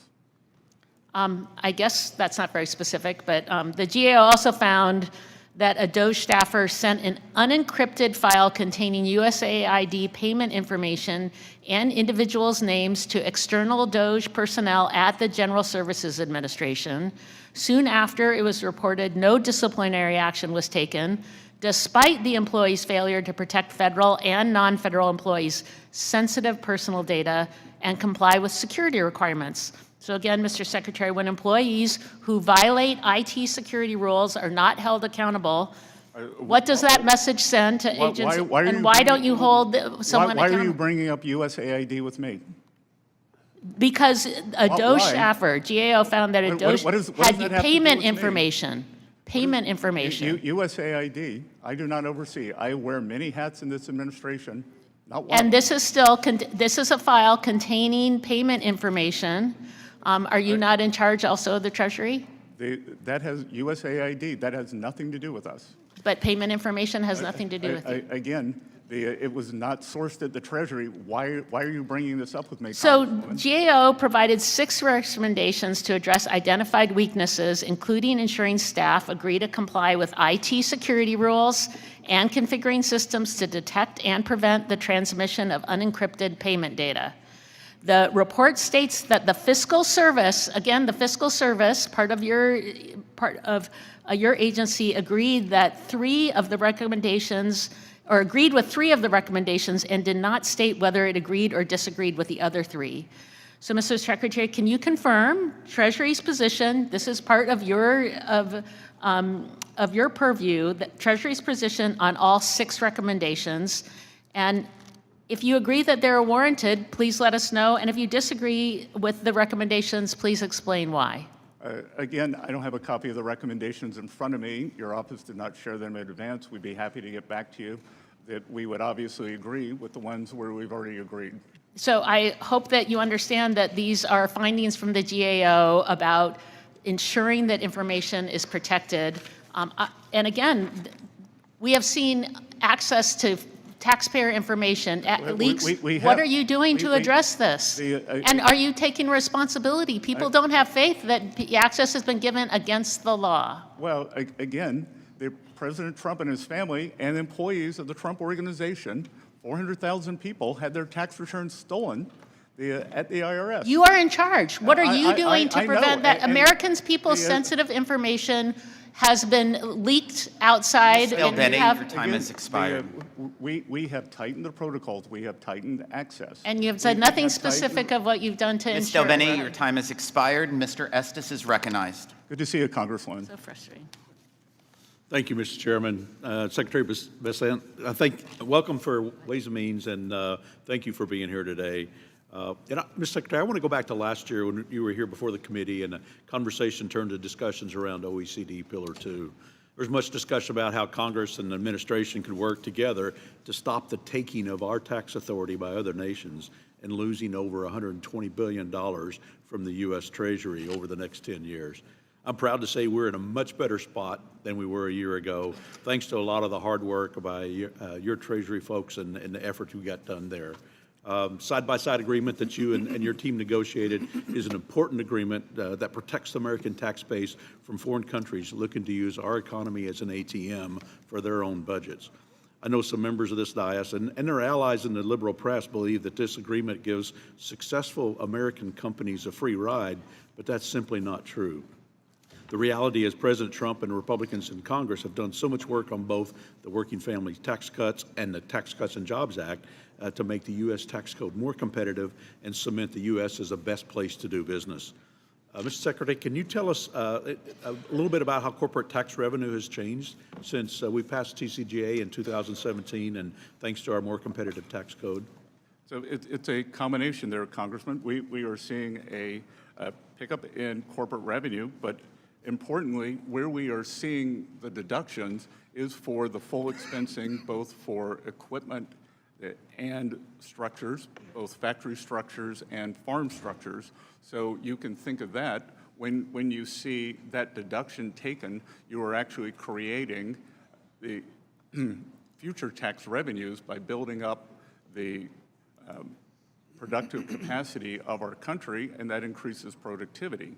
So, on that side, and on the other side, Pillar 2, that getting this sorted out and making sure that the tax revenue comes into the U.S. Treasury was essential. The U.S. first instituted the global minimum tax, and the Biden administration wanted to supplicate us to other countries and a internationalist tax regime that we were having none of. Yeah, thank you for doing that. Can you give us a little update on how some of the countries are implementing the side-by-side agreement and how we're keeping to move forward on that? We're finding a very, very good partnership, and we are implementing it via our partnership with the OECD and our constant interaction with them. Yep. Well, thank you. And we're going to continue our work to trust but verify that process continues and other countries actually provide fair treatment for U.S. businesses. I want to thank you for your comments and your work you're doing on the digital services taxes as well. As you mentioned earlier, a recent analysis I've seen is that American businesses pay nearly $3 billion a year in foreign DSTs as of now, and it would siphon off $117 billion in tax revenue over the next 10 years. And we need to continue that effort, and I appreciate your work in that regards. You know, we in the United States, both in Congress and Treasury, plan to commit to protect our tax base from foreign attempts to take it. And while we welcome negotiation and engagement based on the foundational principles of taxation, you know, our resolve is absolute. We want to make sure that we continue to provide every tool available, including ones that we may have put on the shelf recently, to ensure our competitive on a world stage. And this is true whether you're talking about Germany with their Section 49, or whether you talk about Italy or Mexico that have been trying to weaponize tax audits or raiding offices and homes and threatening criminal charges against U.S. companies. I want to switch quickly to domestic tax code. You know, everyday Americans, businesses, and individuals tremendously benefited from our historic tax relief. You know, 97% of taxpayers received a tax cut this past filing season, thanks to no tax on tips and no tax on overtime and increased standard deduction and enhanced senior deduction. And these are American First provisions that have put more money in the pockets of hardworking Americans. I want to recognize that some of the changes, and as you've mentioned, in the working family tax cuts had with manufacturing, where there's research and development and capital expenditures that have been able to put in place for long-term growth. I only have a few seconds. I don't know if there's some comments you want to make about the economy and what you've seen over the last year. Congressman, I would say the economy is very strong. We are experiencing a short-term elevation in prices due to the Iran conflict. That will come down. That what the other side doesn't want to talk about is job growth is strong. Except for April, we have seen real wage growth every month since President Trump took office. They don't want to talk about that 2.6% economic growth despite the shutdown in the fourth quarter of last year. And despite the Iran conflict, we will get on the other side of this, and we are creating jobs. And importantly, Congressman, these are jobs for Americans, not the 5, 10, 20 million illegals that flooded across the border during the Biden administration. Well, great. Thank you for being here. Mr. Chairman, I yield back. Mr. Smucker. Thank you, Secretary, we're here. Thanks for being here. Very much appreciate your leadership, and I think you just cited some figures about the economy that are really important. Real wages have been growing under this administration and after the implementation of the bill that we passed. Very different from what we saw under the Biden administration when people were really feeling the pain of the rising prices because wages didn't keep up. So. Grateful for, as I said, your leadership. One of my priorities in the big, beautiful bill was the Section 199 deduction, making that permanent. I've heard from businesses about how that's affected their investment decisions when they have that permanency ahead of them. So, and how they're doing is really important to every community that they reside in. And so, I'm very proud of what we've been able to accomplish. I do want to very quickly, another of my priorities was direct primary care. Employers in my area using direct primary care as a way to provide better access to health care. We wanted to ensure that contributions to HSAs by employees are tax deductible. That was in the bill. We also wanted that to extend to employers, and I think there's some question about that as Treasury is putting together their guidance on that. So I just wanted to hear from you whether you agreed and whether you could assure us that Treasury's guidance will allow that to be deductible for businesses as well.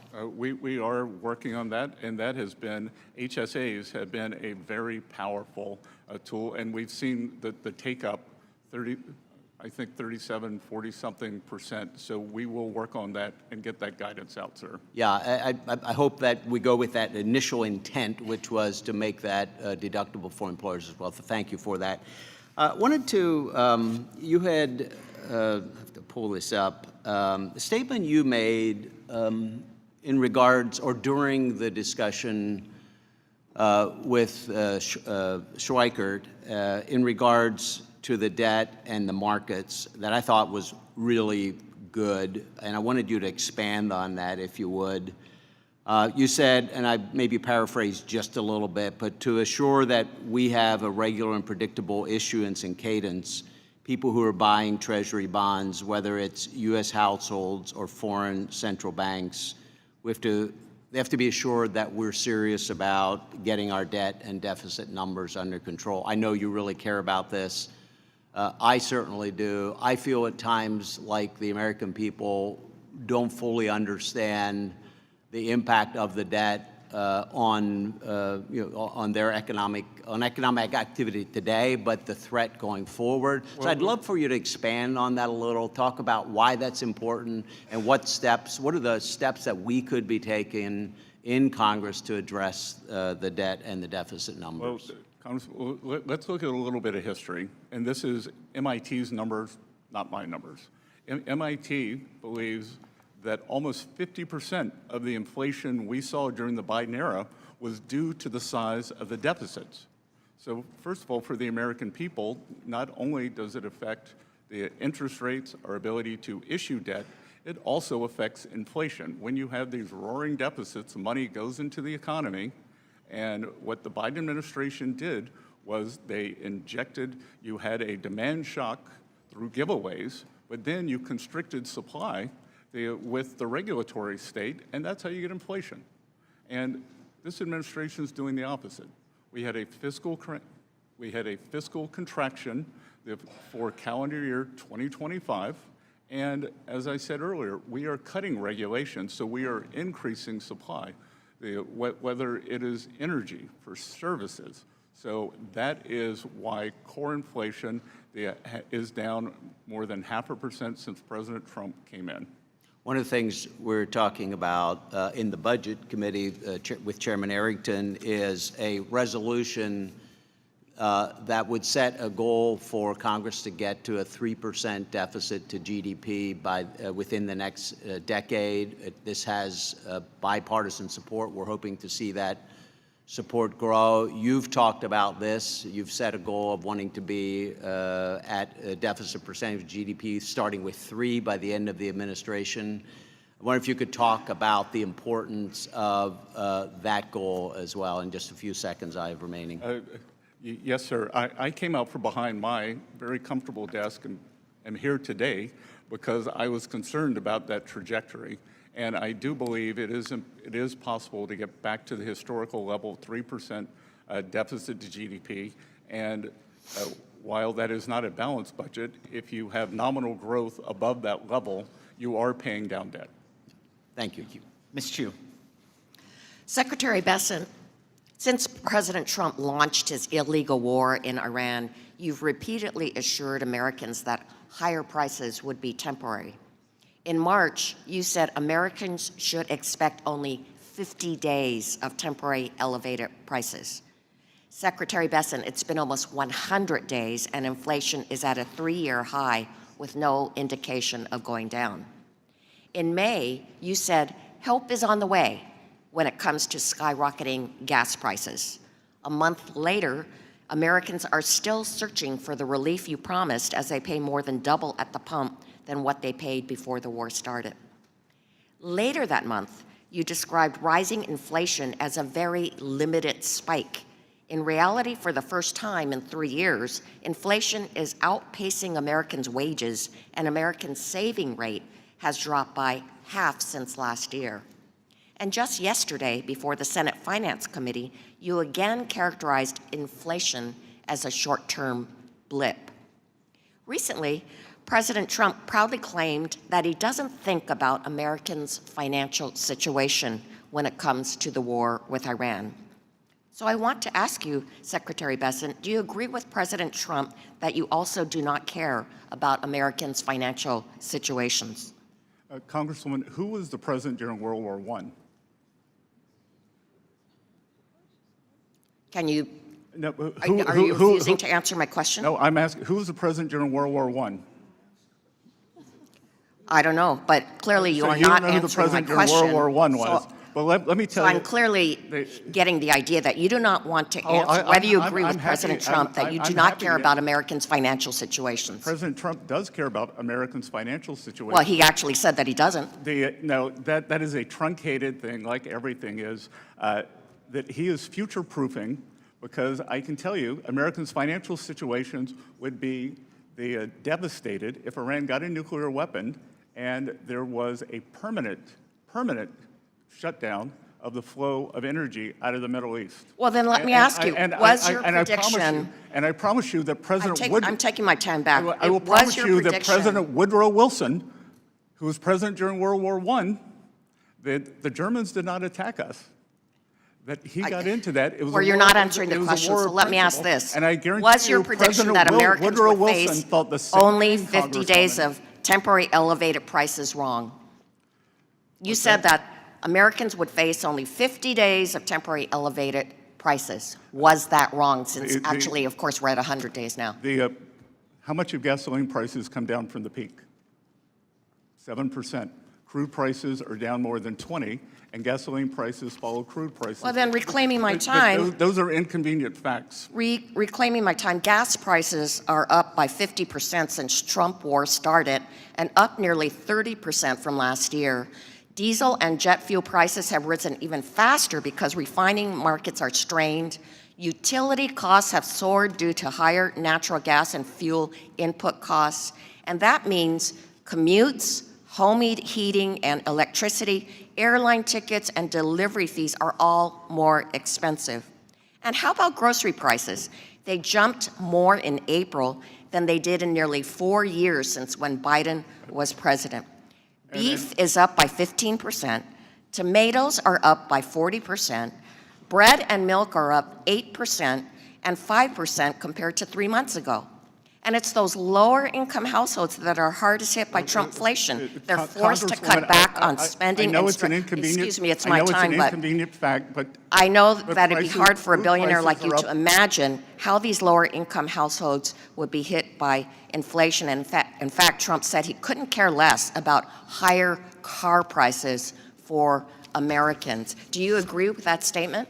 I believe that food prices are up food at home, 2.5% since President Trump took office. I know that's an inconvenient fact for you. You're from California. Maybe you care about avocado prices. Maybe you want them higher, but they're down 19%. Well, all you have to do is to go to the grocery store to see that beef is up by 15%, tomatoes are up by 40%, and bread and milk are up by 8%. You don't get to pick and choose. It is a basket, and the basket is up 2.5%.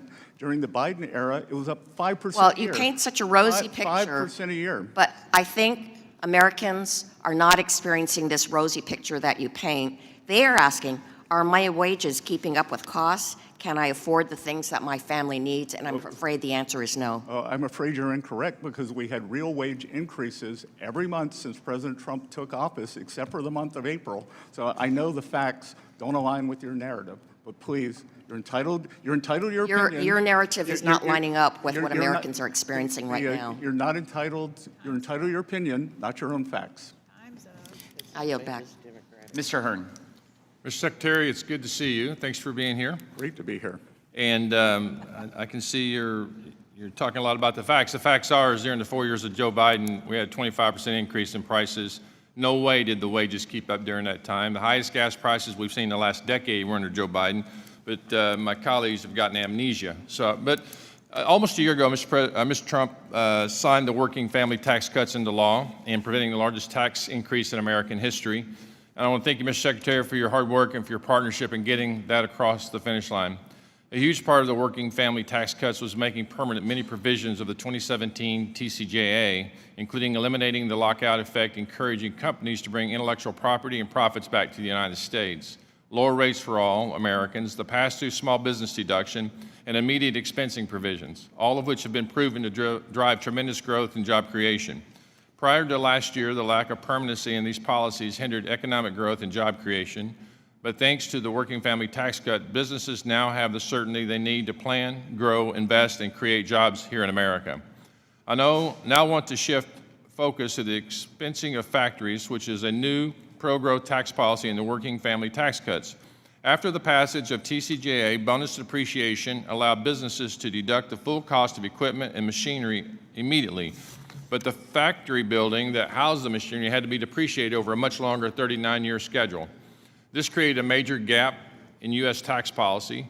Manufacturers could quickly recover the cost of machines, but the cost recovery for the enormous capital investments in the physical factories lagged far behind. Last year's tax law extended accelerated expensing treatment to the structures of new domestic production facilities, allowing manufacturers to quickly recover the cost of the building and in turn make it significantly more attractive for companies to invest in expanding U.S. manufacturing capacity. And in fact, they have. We see that, we hear about it, we read about it. Those are the facts. Following the passage of the working family tax cuts, 52% of manufacturers surveyed said they would intended to use the new provision to immediately expense the cost of the construction or expanding a manufacturing facility over the next 4 years. Mr. Secretary, my first question is, last year I asked you about the importance of this provision, and you said that expensing for factories in a way puts us on a level playing field with countries that heavily subsidize their industries, and as you know, this provision expires at the end of 29. Do you believe this provision should be made permanent or extended to continue incentivizing the expansion of U.S. manufacturing capacity and job creation? And then also, in your response, could you also talk about what this does for your 333 plan and how that's part of the integration of that? I think we should extend or make it permanent. I was able to go and visit Winnebago in Minnesota, and they told me that because of the expensing, they were on the fence on whether to do a battery project for their RVs in Florida to build a factory. But because of the full expensing of equipment, full expensing of structures, they were doing it. And I think we are seeing that again and again. But Congressman, what is very important here, and I don't think people really understand, we are creating productive capacity here. And productive capacity is what generates future tax revenues. So you get the immediate hit to taxes now, but then you create an accelerated stream of income that is much higher, a multiplier effect after that. I call it the slingshot effect. So for 1 or 2 years, I think we're going to see this burst of factories and manufacturers that were encumbered under the Biden administration, and I think going forward, we are going to see a breakout in corporate income tax receipts. Mr. Secretary, I think what you're describing it shows the ignorance of the critics of this policy, because it's very easy to shut down a building or a facility, but much more difficult to build something and re-staff it to move businesses back from abroad. So I applaud you. We're going to build it, and they are going to come. And then one final question. I have significant concerns on third-party financing of litigation in the United States, particularly regarding the tax treatment of these profits derived from it. And currently these financiers are claiming capital gains treatment, and is, and best, highly questionable that unadjudicated claims of harm constitute capital assets. This activity is distorting our judicial system and turning our court system into a casino. And I'd really love for your team at the IRS to work with me and look into how we have this tax treatment of this practice. There are many people across the nation are concerned about sovereign wealth funds and others that are gaming our system. Congressman, I look forward to working with you on that, especially international foreign money that is coming in and gumming up the works and sponsoring these lawsuits in our system. And paying no taxes. And paying no taxes. So I look forward to working with you on this. Thank you very much. I yield back. Mrs. Miller. Thank you, Mr. Chairman. Secretary Bessent, thank you for being here today. I've found it a little disturbing, the animosity and lack of decorum from some of the members of this committee. Common courtesy takes us a long, long way. I'm a lifelong small businesswoman, and I want to emphasize the importance of working with business-minded leaders rather than career politicians who may not fully understand the real harm that bad policy inflicts on everyday Americans, especially back home in my state of West Virginia. The working families tax cuts provided much relief to our families, our farmers, and our small businesses across the country, and it fulfilled President Trump's promise of tax relief and certainty. One of my priorities has been saving the Gig Economy Taxpayer Act, which repealed the Biden administration's harmful 1099-K reporting threshold of $600, and it restored back to the proven standard of $20,000 and 200 transactions. Can you speak to how much of an effect that this policy had on the tax filings of our hardworking Americans? Well, I think that just speaks to the Democrats. They're not the party of Main Street. They're the, I don't know what they're the party of, but they are bringing this down. I thought that it was one of the most reckless things that had been done, that you were going to create this paperwork for small businesses. Many of them, they have service businesses. And to do this, and the magnitude from 20,000 to 6,000, it just shows a complete tin ear of an administration that probably had a record low business people involved with the administration and what they viewed as business experience. I think realigning that for Main Street and small businesses was essential, and we have seen no effect at the IRS in terms of the revenues from that. That's right. If anything, it's better. In your testimony, you mentioned President Trump's signature new tax cuts, and specifically the no tax on overtime provision, which rewarded hourly workers by allowing them to deduct up to $12,500 or $25,000 for married couples. This pro-growth policy has helped expand domestic manufacturing in our country and helped hourly workers keep more of what they earn.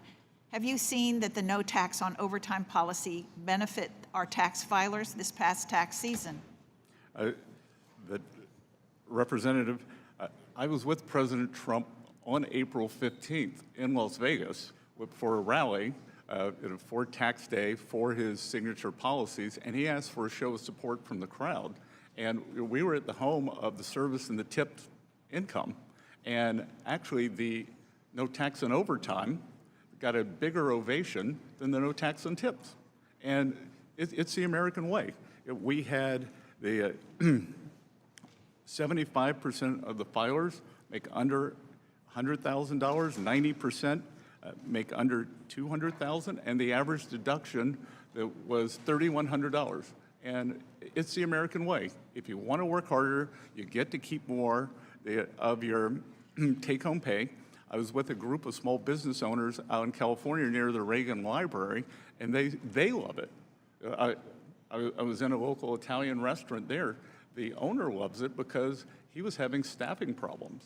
So now he has experienced staff, he's happy to pay the overtime, and the employees are happy to work the hours. Very much so. Thank you so much. I yield back my time.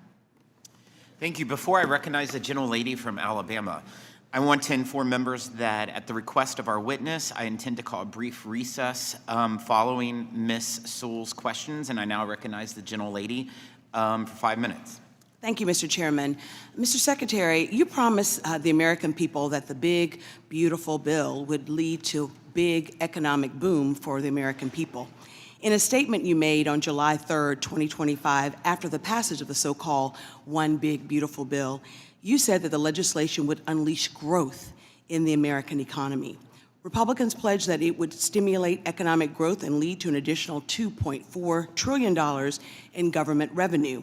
However, the most recent GDP data shows that the economy barely grew in the last quarter of 2025 at a rate of only 0.5% and continues to fall below expectations in the first quarter of 2026. Time and time again, you told the American people not to believe their own eyes or what's in their bank accounts. While families have been hit with higher costs from Trump's illegal tariffs and his costly war on a war of choice in Iran, this administration continues to insist that the economy is thriving. The reality, sir, especially for the folks that I represent in Alabama, is that you forecast a 5.4% growth in GDP for the fourth quarter 2025 and only delivered a 0.5% growth. The reality is that wages have fallen behind rising inflation and that job growth dramatically slowed down since Trump took office. Mr. Secretary, I'm asking you rhetorically the following questions. I ask you, why was your analysis so wrong? And I'm asking you rhetorically, since you've shown yourself not to be able to answer questions on this side. So let me try to answer it. Could it be that Trump's illegal tariff or the cost of the war of choice in Iran were the reasons why your analysis was off? Whatever the reason, I want you to know that the people that I represent in Alabama are hurting under this economy. Prices in Alabama have fallen by 3.6% over last year. Energy prices are up 18%, and exports of Alabama products and services have dropped by $3 billion since President Trump took office. In addition, the Iran war has cost American households over $100 billion. Grocery prices are rising faster than any time in the last 4 years, and gas is over $4 a gallon in Alabama, where last year it was only $3 a gallon. Mr. Secretary, your economy, this economy under this administration is failing the American people, and we can and must do better. My second question, or my second topic I'd like to discuss is what's going on. Sir, I haven't asked you one single question. I will point out Mr. Chairman, I asked to reclaim my time. I'm not asking him a now. question. I'm stating facts. You're not stating facts, you're stating opinions. Mr. Secretary, Black and brown Americans feel like they are under attack by this administration. President Trump has ordered state legislators across the country to redraw maps to dilute Black political representation. Moreover, Trump has weaponized the DOJ to go after groups like the Southern Poverty Law Center because of the work that they've done to expose white supremacy groups that are often supporters of President Trump. I am asking you, sir, that if the IRS plays a role in these cases, I ask that you ensure that the IRS is not improperly influenced by the president or this administration during the duration of that case, and I trust that you will make sure that that does happen. Lastly, Representative Davis and I sent several letters to the IRS, and I think that Representative Davis, during his questioning of you, asked you about it. This most recent tax season was the first time that the president signed an executive order in September of last year that ceased paper refund checks from being issued. This decision to upend paper checks has led to a significant delay in refunds for those taxpayers. And I understand in your response to Mr. Davis, you said that 95% of those that receive their refunds get them electronically. Well, I represent the 5% that do not have access to electronic repayment. Those folks need paper checks, and they need their refunds now. I trust that this administration will do all that it can to make sure that all Americans, irrespective of whether they're unbanked or have access to electronic payment, that they get their refunds. And Mr. Davis asked a question that you didn't answer, but I'd like to answer it for you. We're asking that you and your office, that the Treasury Department, work with us to make sure that our constituents get their refund checks. I will commit to do that. Thank you, sir. I yield back the balance of my time. That was the first I've seen. And to be clear, that number 5.4% was the Atlanta Fed GDP need now, but I know that's inconvenient. So, thanks. As announced, the committee will stand in a 5-minute brief recess.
Call the hearing back to order. I'd like to recognize Mr. Kustoff for 5 minutes.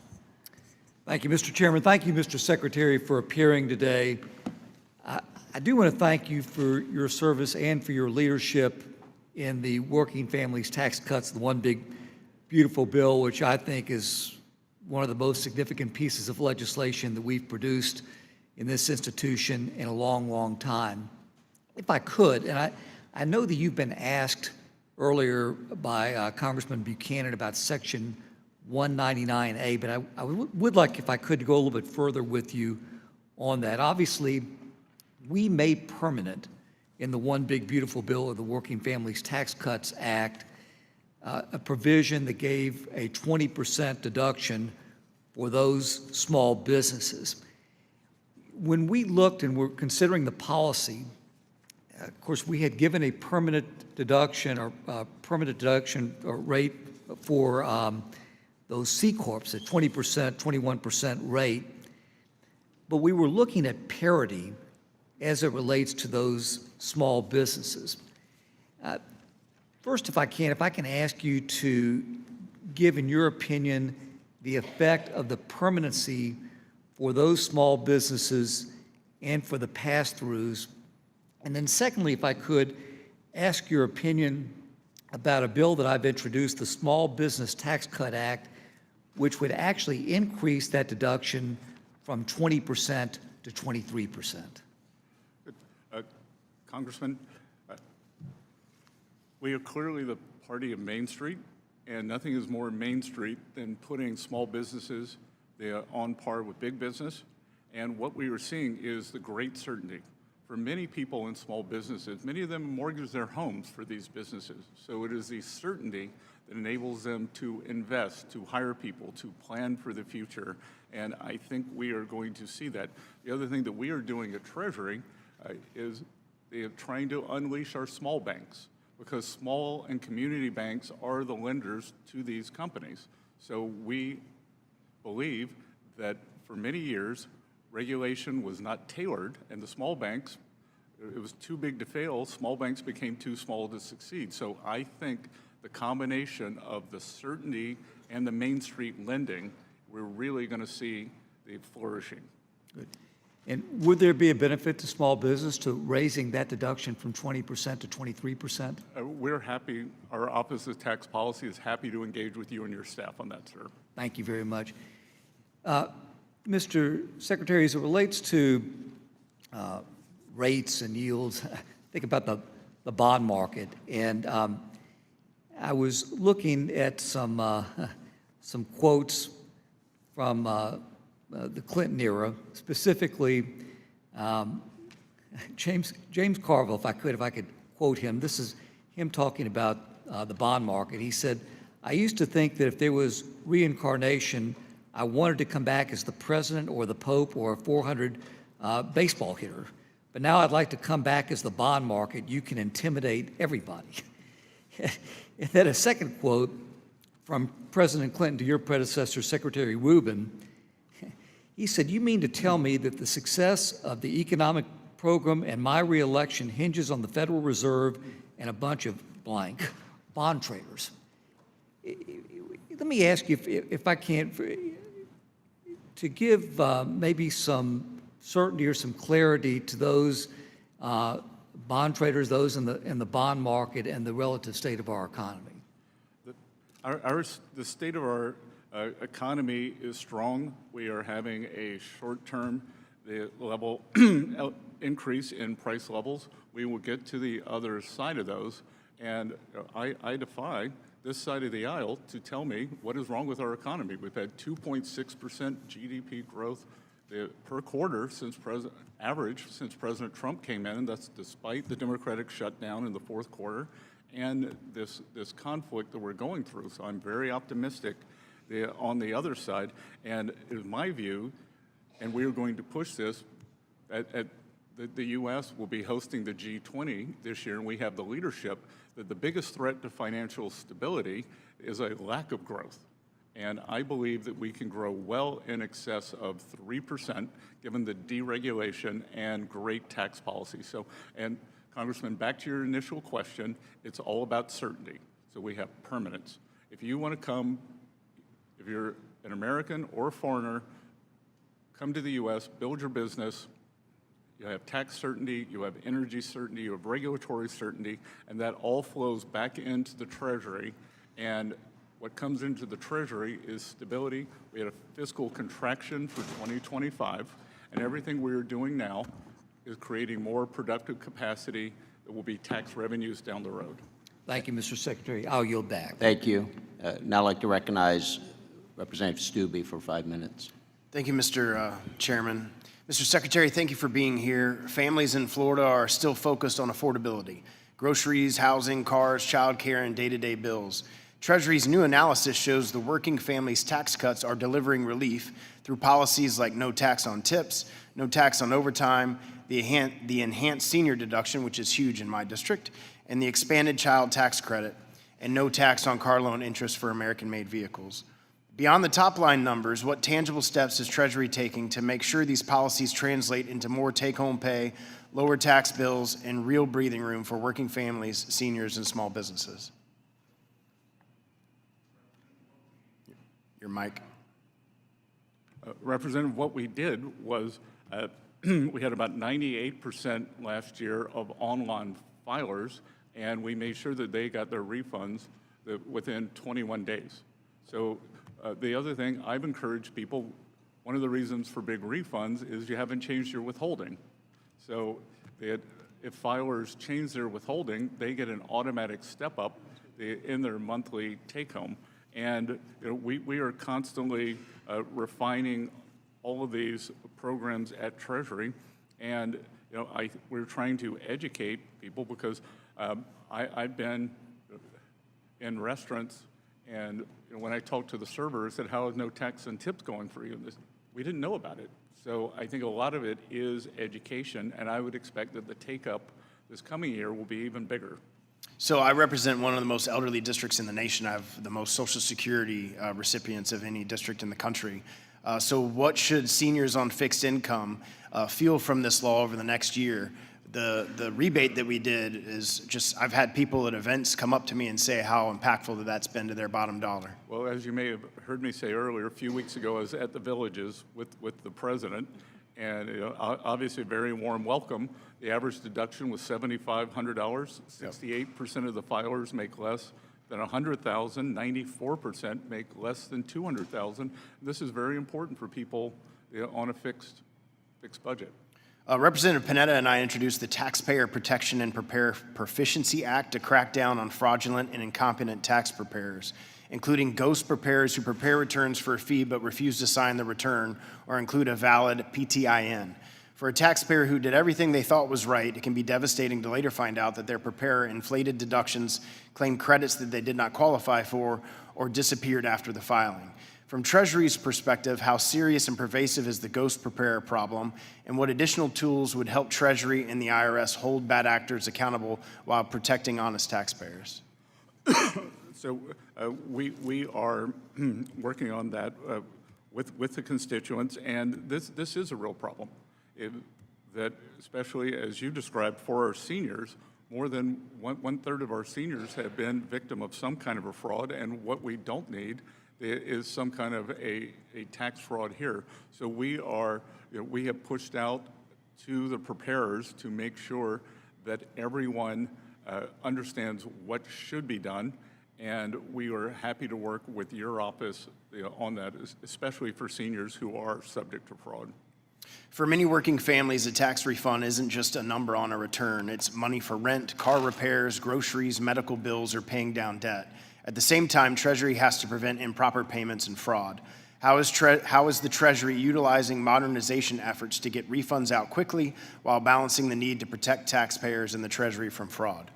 Well, last year, approximately 98% of taxpayers filed an electronic return, and we were able to, if everything was in good order, we were able to get that return sent electronically within 21 days.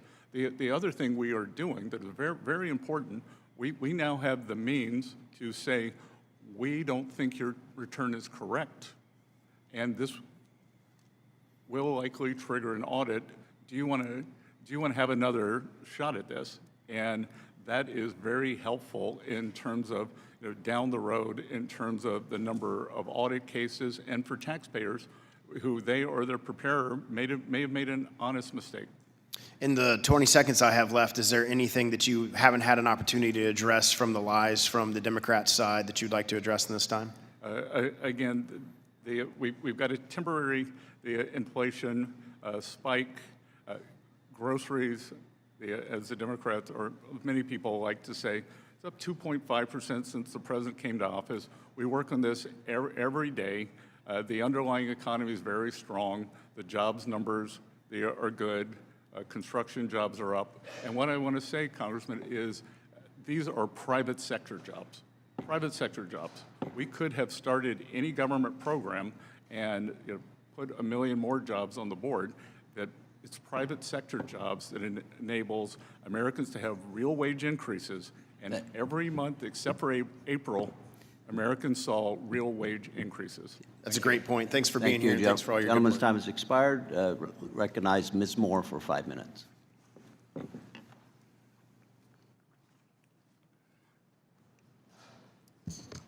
Thank you so much, Mr. Chairman, and thank you, Mr. Secretary, for appearing, and thank you for your patience and indulgence for this very long hearing. I just don't want to get into a big fight with you, sir, but I would have to agree with one of my colleagues that spoke earlier. These are some Dickensian times, and for some people, that these are the best of times. And we have heard you reiterate over again about how strong the economy is, how this inflation is very short term, how job growth to you looks promising. Good thing the jobs report comes out tomorrow instead of today. Representative, I wish it had come out today because okay. I don't have any prior knowledge, so I don't want to move the market. Okay, so I guess, when our colleagues like to attribute the president's confidence that he shouldn't worry about the financial stability or the financial ability of Americans, and your notion is just sort of a little blip, this inflation, that people should not be taken seriously, I guess we would have to say that you agree with the president that our economy is strong and that we shouldn't worry about people's situations. Is that the conclusion I can reach? No, my conclusion is that we understand that things are challenging now because of this conflict, and we will get to the other side of this, but the underlying economy is quite resilient. Okay, well, good. Well, we've heard this before. And it's the worst of times, because, 76% of Americans are feeling the 40% increase in utility costs. You mentioned groceries, and I guess it just depends on what kind of basket of food you choose. You better not choose something like beef or something. If you're getting, some of the ramen noodles or something, I guess that won't affect you as much. But these are the worst of times for a lot of people, excuse me. And what we have found, and I'd like to place in the record, an article I found without objection, which really indicates, and maybe it's no fault of this president, but in fact, wages are growing at a much slower rate than inflation. And if we look at data going back to even, the beginning of this century, we'll see that that inflation is really eating up about all of the economic benefit people have, and people are experiencing that. When your utility bill goes up 40%, we've already paid, 48, just since this war, this blip, people have paid $43 billion more in gasoline costs. And people are feeling some pressure from that. I want to just change the subject, Mr. Secretary, and talk a little bit about the tax credit for the private school fund. And this is a bill where, this is a program where a taxpayer can get a 100% tax credit for providing monies to the, what do you call these organizations, the school granting organizations?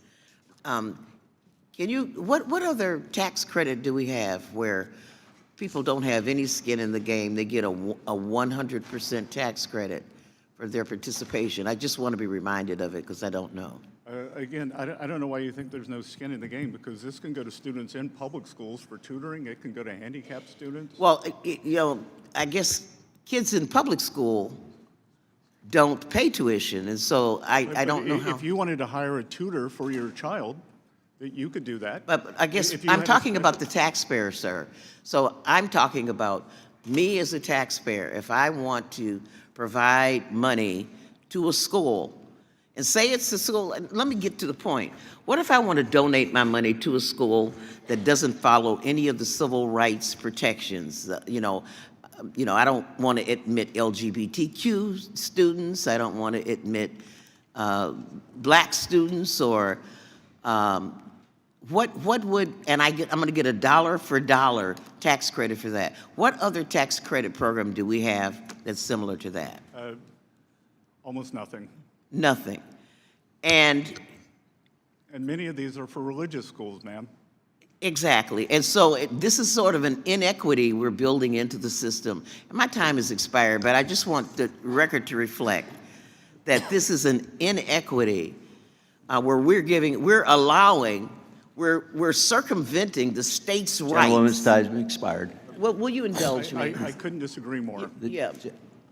Okay, I have a unanimous consent request to put these materials in the record, Mr. Chairman. Without objection, I'd now like to recognize Mr. Fitzpatrick for 5 minutes. Thank you, Secretary Bessent, for being here today. We appreciate it.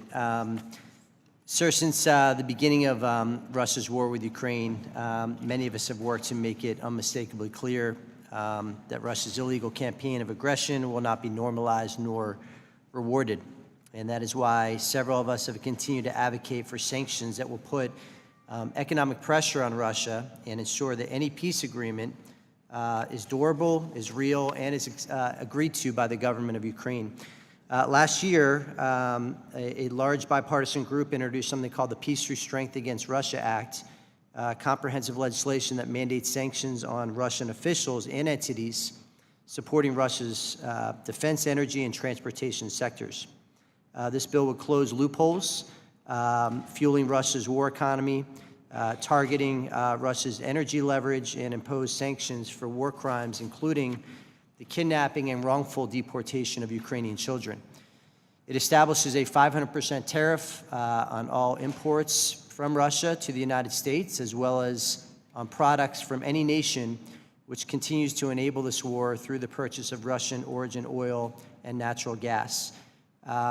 This committee and this Congress, I believe, have an obligation to provide the administration with the tools necessary to deliver lasting peace through strength.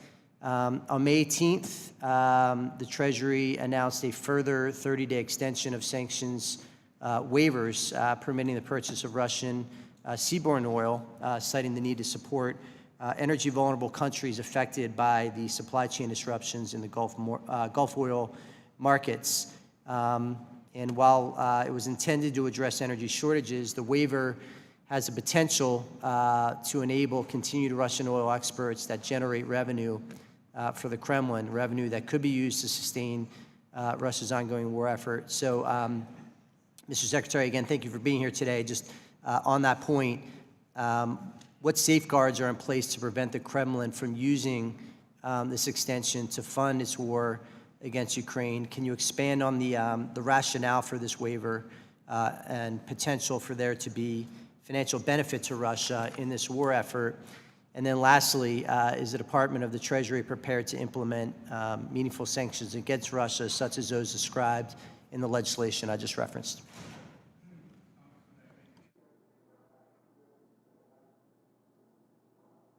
You have to step back and think, are you willing to put a 500% tariff on China? Because all I've heard, especially from the other side, but many on our side, are how tariffs are inflationary. I don't believe they are, but a 500% tariff is an embargo. So I am the highest-ranking U.S. official in this administration to have visited Ukraine, so do not mistake my skepticism for this for a lack of support for the Ukraine. And let's go back and look at the sanctions regime. The Biden administration was weak, and weaker on Russia's sanctions. There were exemptions. If I were to score 0 to 10, the sanctions level was 3%. And then probably the worst national security advisor in history, Jake Sullivan, on his way out the door in January of 2025, raised what I would call the sanctions level from a 3 to a 6. So the Trump administration could adhere to those sanctions, and we have. In October of 2025, President Trump asked me how could he really turn the heat up on Russian Federation, and I said, you could do what no one else has done, sanction Lukoil and Rosneft, and that has been done. So make no mistake, Congressman, that this administration has been tougher than any country in the world on the Russian Federation. And the Europeans, I believe that they are on their 20th sanctions package now, which they're very proud of, but I believe that means their other 19 have failed. So just to follow up, Mr. Secretary, do you believe that and this is an open-ended question, that's why we're having this conversation, do you believe that the current sanctions structure is sufficient? Do you think any changes need to be made to that? And if you could address the issue of the waiver as well. Well, with the waiver's done two things. It has kept overall global energy prices lower, and the other thing it has done, during World Bank, IMF week, many of the most vulnerable countries asked me to continue the waiver. I had not intended to, and we have. My guess is, or my strong inclination is, that if there are further waivers, that they will be country-specific and not generalized. And the Russian Federation has seen very little incremental revenue because of the waivers. Their oil was always going to China, and now the oil can go to our allies. Gentleman's time has expired. I'd like to recognize Ms. Tenney for 5 minutes. Over here. Thank you so much, Secretary Bessent, for being here. And while we're on the energy topic, I do come from New York, where we've banned natural gas drilling, and we're talking about affordability. We still haven't hit the peak gasoline prices in my state that we had under the Biden administration, and we weren't dealing with a conflict in the Middle East. We didn't deal with the democratic shutdown of our Department of Homeland Security last fall. We also didn't kill the Keystone Pipeline, banned all new oil and gas leases, and also restrict leasing on 13 million acres of land in Alaska. And the Biden administration was only able to bring prices down by releasing 50 million gallons in November of 2021, another 180 million gallons, a million per day in March of 2022, and that was the only reason our gas prices came down. So as a New Yorker who's very sensitive about energy prices and really bad energy policy that's driving up the costs in our state, and you can look, I think if you looked at some of the stats you've put out, if you just took out New York and California, for example, the prices would probably be substantially lower on average, and actually your numbers would look even better. So I just want to say thank you for recognizing some of those things that I think my colleagues on the other side haven't seen. But I do want to give you... And Congressman, I would say that no one likes paying higher electricity prices, but that is a state issue, and it is really a red state, blue state issue, because blue states have not built new capacity, and red states have. So it is a regulatory morass that we see, unfortunately, in great states like New York, and what the people are subjected to. Absolutely, and it's a transmission issue, and a pipeline issue, and an access issue, and lack of common sense. But let's talk about the positive things, because we want to talk about the H.R. 1 and your help in getting that across the finish line. Obviously, it was a monumental piece of legislation building on 2017 tax cuts that I actually was in Congress for and voted for, and we are grateful to you and your department for making that happen. I also want to make sure and recognize, you talked about some permanency today, and I want to make sure that we recognize one of the signature pieces of legislation that I co-authored actually with my colleague, Representative Sewell, and it's the making the new markets tax credit permanent. as part of H.R. 1, and that was something we fought hard for, and it was very bipartisan. In my district alone, in upstate New York, which is way up in the rural areas, New York 24 stretches from the St. Lawrence Seaway all the way to the Niagara River. The New Markets credit has delivered over $38 million in total project financing, supported by over 350 full-time jobs, and has brought real investment to communities in our region that Washington often forgets, and we appreciate you for that. And the permanency also, it really helps our rural communities, especially low-income neighborhoods, and oddly enough, very similar communities that Ms. Sewell has in Alabama. So we want to thank you for that.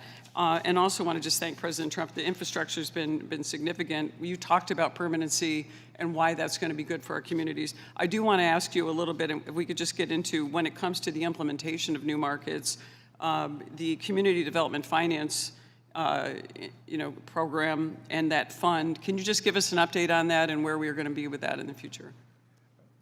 In terms of the CDI? CDI, yeah, where we are with CDFI and how, and that looks like we're moving full speed ahead on that. Yep, so the OMB apportioned the funding for fiscal year 2025, and we had to restore accountability. Over the last year, my team has reviewed rhetoric, priorities, and we are getting CDFIs back to their core business. It's not going to be financial engineering. It's not going to be wasting taxpayer dollars. And we think that they are important when used properly. But one of the biggest financial frauds of last year, tricolor, was the CDFI. So are we going to see, when are we going to see a timeline on that for our applicants? We know that, do we have is that coming out of Treasury? I'll have my staff get back to yours tomorrow. Okay, that'd be great. We appreciate it. Hope you run for president. Thank you.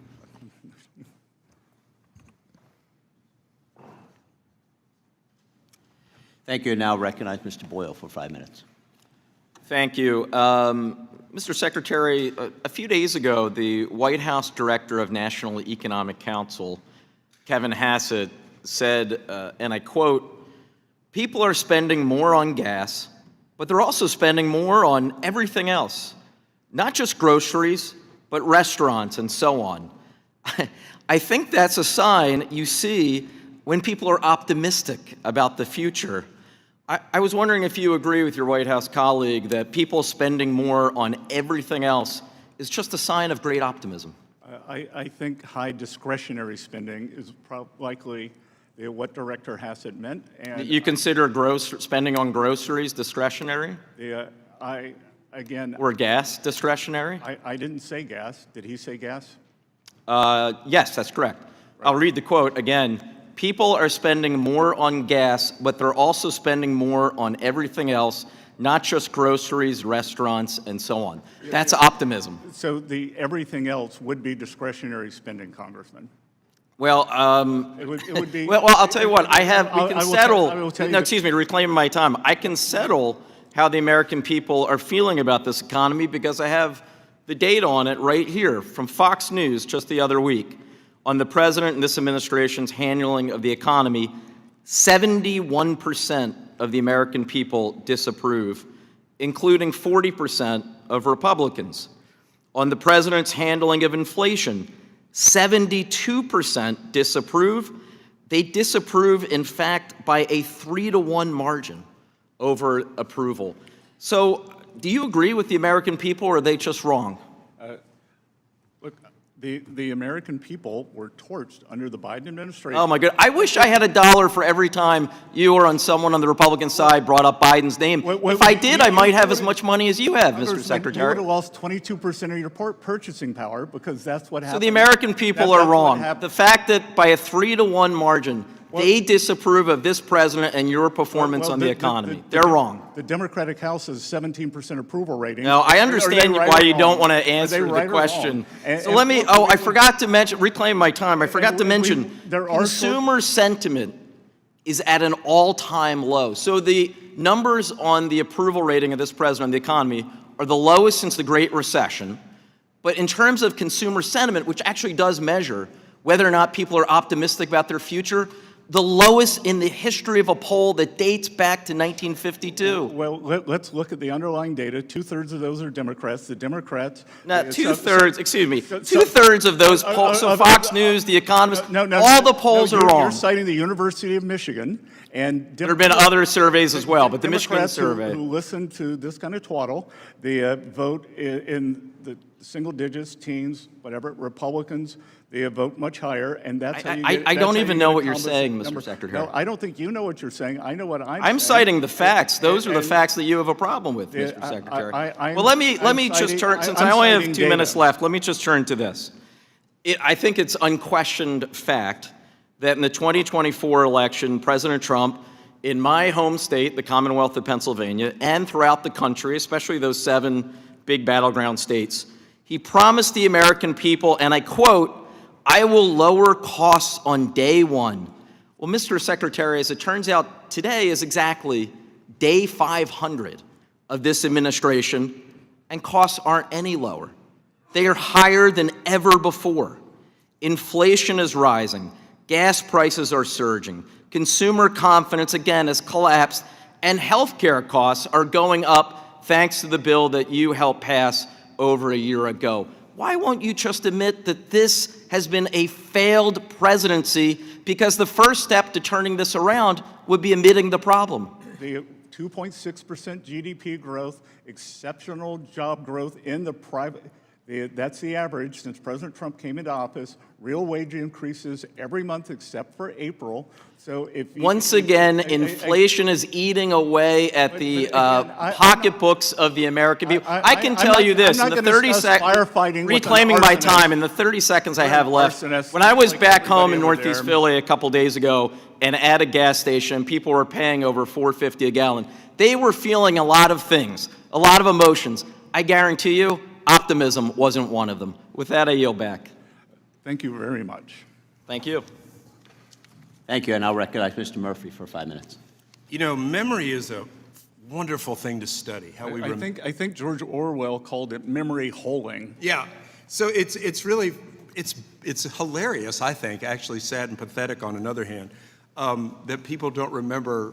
You know, I'm sorry that people get triggered when they talk about the former president, but 21% cumulative inflation during 4 years, which I think, maybe you're smarter than I am in this regard, contributes a lot to what's going on.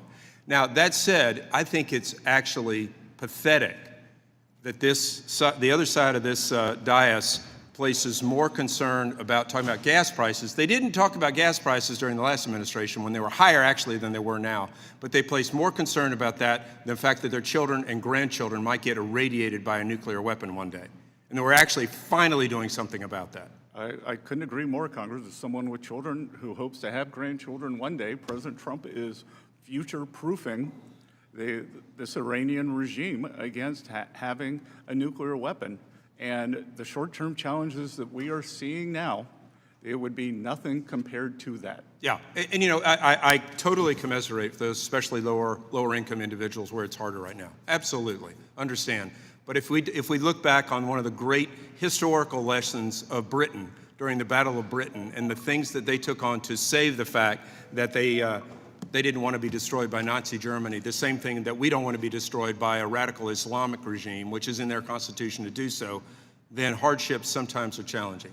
Well, I think the best analogy here is World War I, that Germany hadn't declared war on the U.S. We just knew that it was a menace, that it was a cancer that had to be stopped. And we have cut the head off the snake. Everyone should remember the number of Americans who have died at the hands of the Iranians since 1979. They are the world's leading sponsor of state terrorism, whether it's the USS Cole through their proxies, whether it was the barracks in Beirut, and on and on. And yeah, we had a vote yesterday, basically, that was applauded. Not so much, maybe it was anti-Trump, because everything's anti-Trump these days, but it was more pro-Iranian in so many different regards. Nothing against the Iranian people, but the Islamic regime wants to kill Americans, and has done so, as you point out, since 1979. Let me just pivot just a little bit question here, because I would love to have your thought about this. I hear time and time and time again from the other side that the rich are not paying their fair share. Can you tell me Did the working families tax cuts, was it something just for the rich?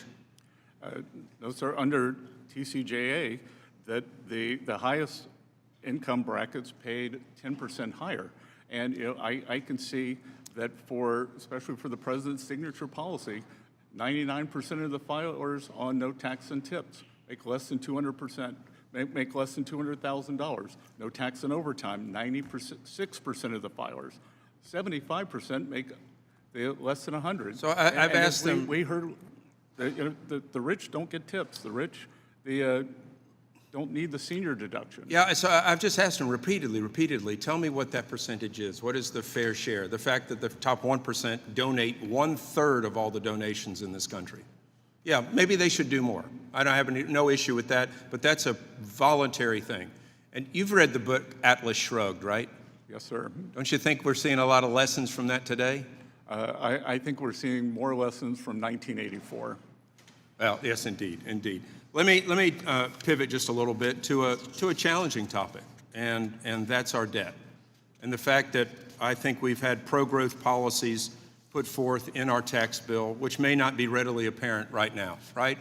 So I wonder if you could just give me what you think what our projections are going to be, debt to GDP, what's going to happen in the next 5 to 10 years with all the investment that's going to be coming in.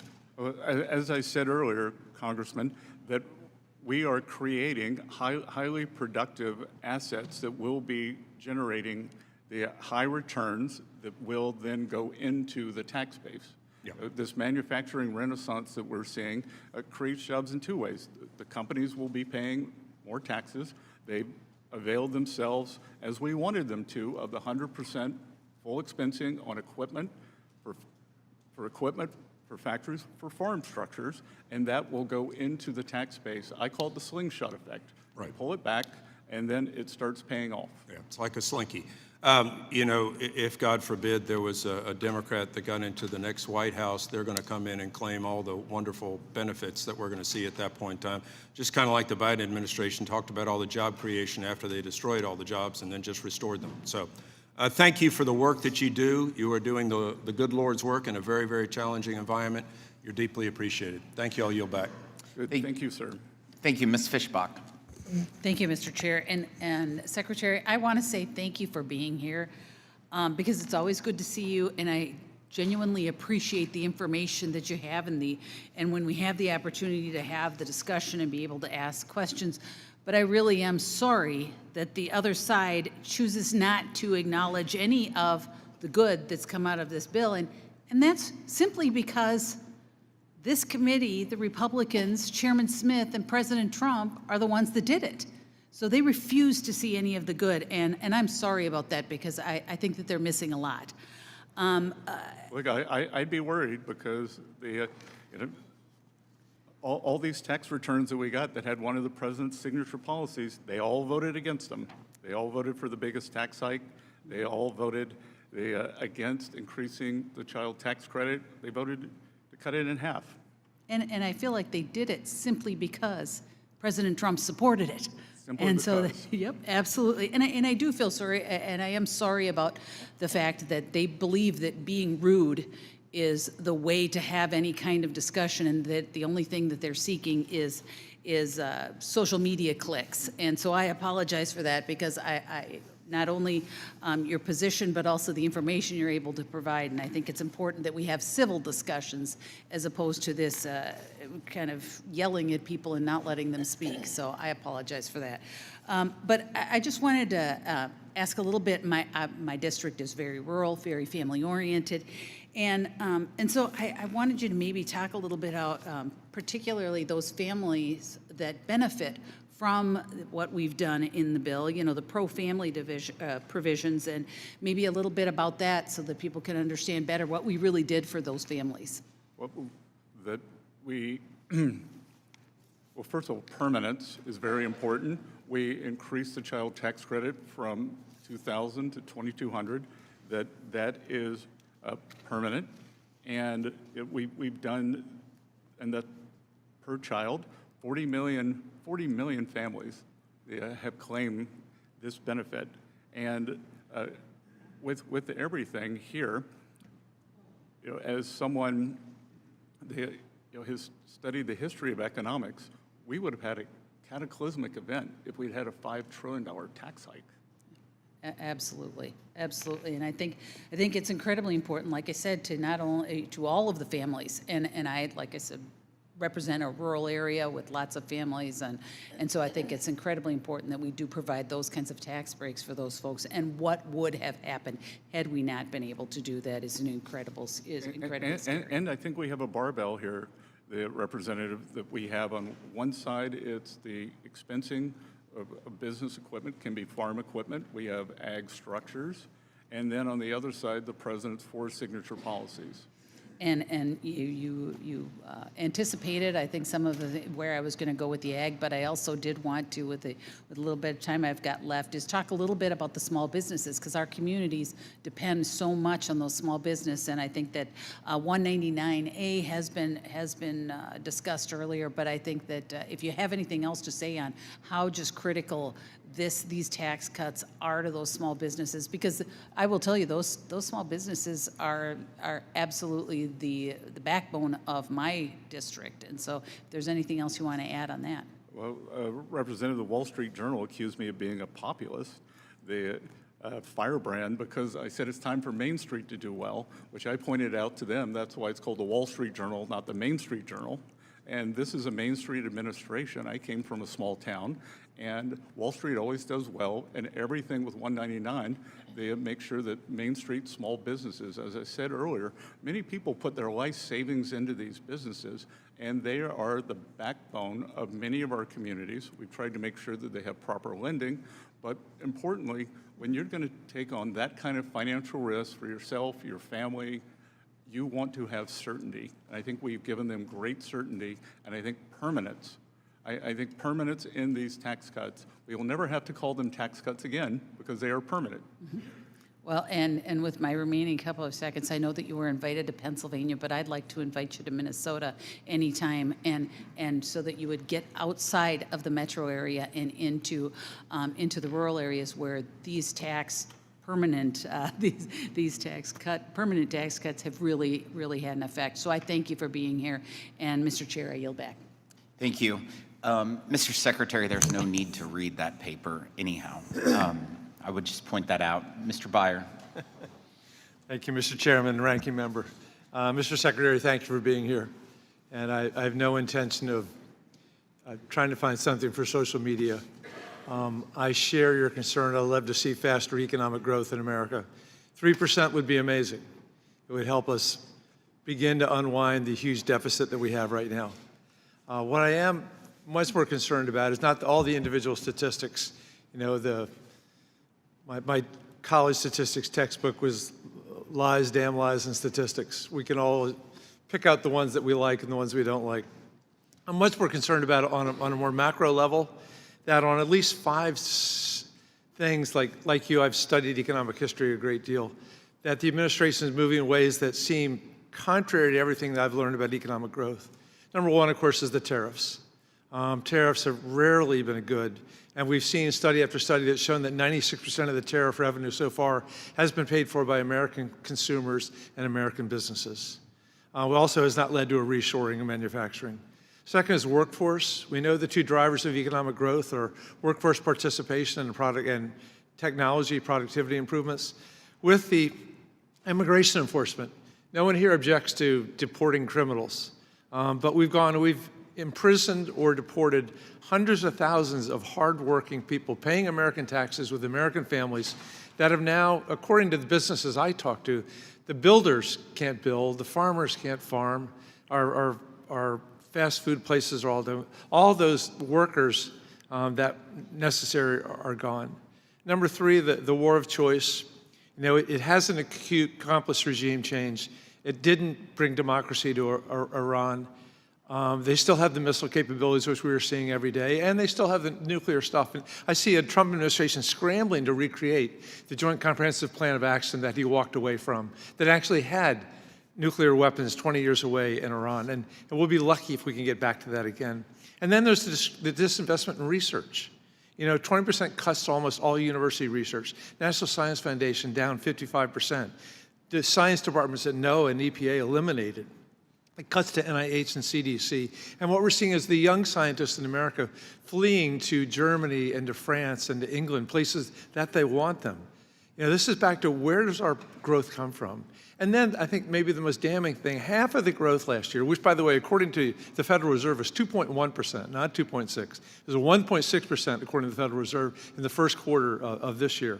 Those are not anything like the 2.8 that we had in 2024. But that half of the GDP growth last year of that 2.1% came from data centers alone.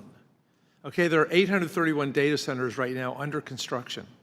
I live in an area that has half, 2/3, 3/4 of the data centers in America. I am a big AI optimist, but I promise you, so many of the people that I talk to are hating the data centers because of the impact on water, the sound, the particulate matter, the electricity costs, and ultimately the fears about what all that AI may do to their privacy and their concern. So, I want you to be successful because I'm an American and I love my country and I want to have 3% growth. I just worry that so many of the decisions that you have made, the president made, are moving us in the wrong direction. And with that, rather than getting into an argument about you, I know your responses. Let me move to something that I think has not been touched upon today. Is that, as they say in a courtroom, asked and answered? Oh, yeah, maybe. Yep. The president announced that he was appointing, you had plenty of chance today, that he appointed a businessman and current head of the Federal Housing Financing Authority with zero background in intelligence gathering and national security to be the acting DNI. Of course, I speak for many of us, we think that Mr. Pulte is wildly unqualified for this job and also has misused his limited authority as head of the Federal Housing Finance Association to manufacture bogus mortgage fraud cases against the president's enemies. But I know that you've had some interaction with him before. I think you said at the Finance Committee yesterday that you told him you were going to kick his rear end. But rather than going through an intensive search and vetting process, we look at you, who had to go through all that, who had to be vetted, voted in by the U.S. Senate. Doesn't it bother you as a Senate-confirmed, deeply vetted cabinet official that you're going to be asked to serve with a character like Bill Pulte? I think the president has chosen a great cabinet. I think he continues to. And I think that it's a false assumption. When you look at highly credentialized people, if I look, no one had more credentials than Jake Sullivan. And as I just said, I think he was the worst national security advisor of all time. Do you think the Afghan pullout was done in a good way? 13 people, it was tragic. 13 people died at the Kabul airport. He wrote a piece in Foreign Affairs magazine that they had to be redone online. I've still got the hard copy where he said everything's fine in the Middle East. And then we got October 7th. So I don't believe in credentials. I've actually made a lot of my money over the years betting against the status quo. And I think President Trump, you wouldn't have thought that a real estate developer could come down an escalator and become president twice. It had never been done before. I always point out that the Afghan withdrawal was done on Trump's timeline after it was negotiated at Camp David with Mike Pompeo. All right, Mr. Moore. Thank you, Chairman. This is a very important hearing, and particularly Mr. Secretary for being here. I want to commend the work that you and your staff have done over the last 11 months to implement the working families tax cuts. As a father of 4 and a representative from the youngest state in the country, I'm proud of the fact that we focus so much on supporting families and the next generation through an increased child tax credit, refundability of the adoption tax credit, and of course, the creation of Trump accounts. Mr. Secretary, Treasury has indicated that over 5.5 million Trump accounts have been opened. 5.5 million, with 86% of them linked to families making less than $200,000. Can you speak to what this investment in lower and middle income Americans and children will do for their future? Good. Congressman Moore, thank you for your leadership on this. I think that this is one of the most important benefits for young people, maybe since the GI Bill. 38% of American households have no exposure to our great financial markets. They believe that they are on the outside looking in. I grew up in a rural place in South Carolina. I only knew that something bad had happened on Wall Street in 1929, and I have pushed and pushed for financial literacy. And I think this is going to do 2 things. We're creating a generation of shareholders that when the program goes live, and we're at 6 million as of this morning. When we go live, July 4th is a Saturday, we'll go live on July 6th, that all those families will be able to look at the app and know that they have a share in our great economy, in our great markets. And we have created, at Treasury, we've created learning modules, trumpaccounts.gov. And I think this is going to be the ultimate learning experience. And on the back end of this, that when the children turn 18, they can take it out, they can use it to for down payment on a home, they can use it for education, they can roll it into a retirement account that they take out when they're 65. So I think that this, as a supplement to our current programs, is going to prove one of the most durable legacies. You make a point that not enough people had access to it, and I think you and I and many others understand that there was an opportunity to have access, and it only requires a little to make a huge impact in your own life, but getting started is insurmountable to a lot of people. They think, oh, this isn't for us, this isn't for me. And what this does is it makes it so it is literally in front of an opportunity for every single child in America to be able to have it there and have it part of it. The other aspect of it that I think is due some of the most, what I think has been the most incredible part that's come in the aftermath of passing it is I don't recall seeing, really, in my, maybe you got better examples, but over $6 billion given to one specific initiative of philanthropic dollars from the Dell family and so many others that are involved. Can you help put this into perspective, how significant and wide-ranging private and philanthropic investment is into Trump accounts?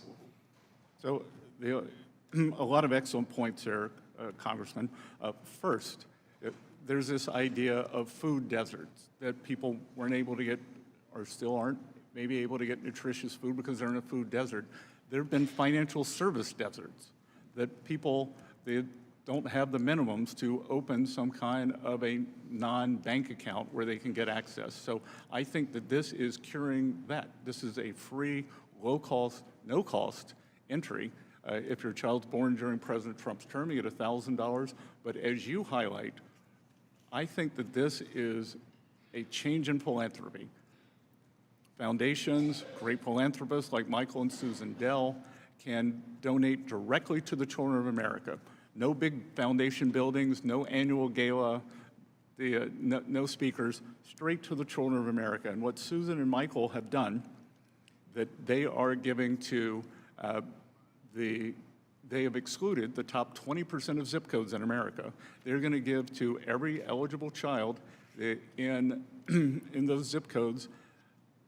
It will be $250 per account. That's what the $6.25 billion, and we have more and more philanthropists who are coming on board all over the country. We have major corporations that are doing it for their employees.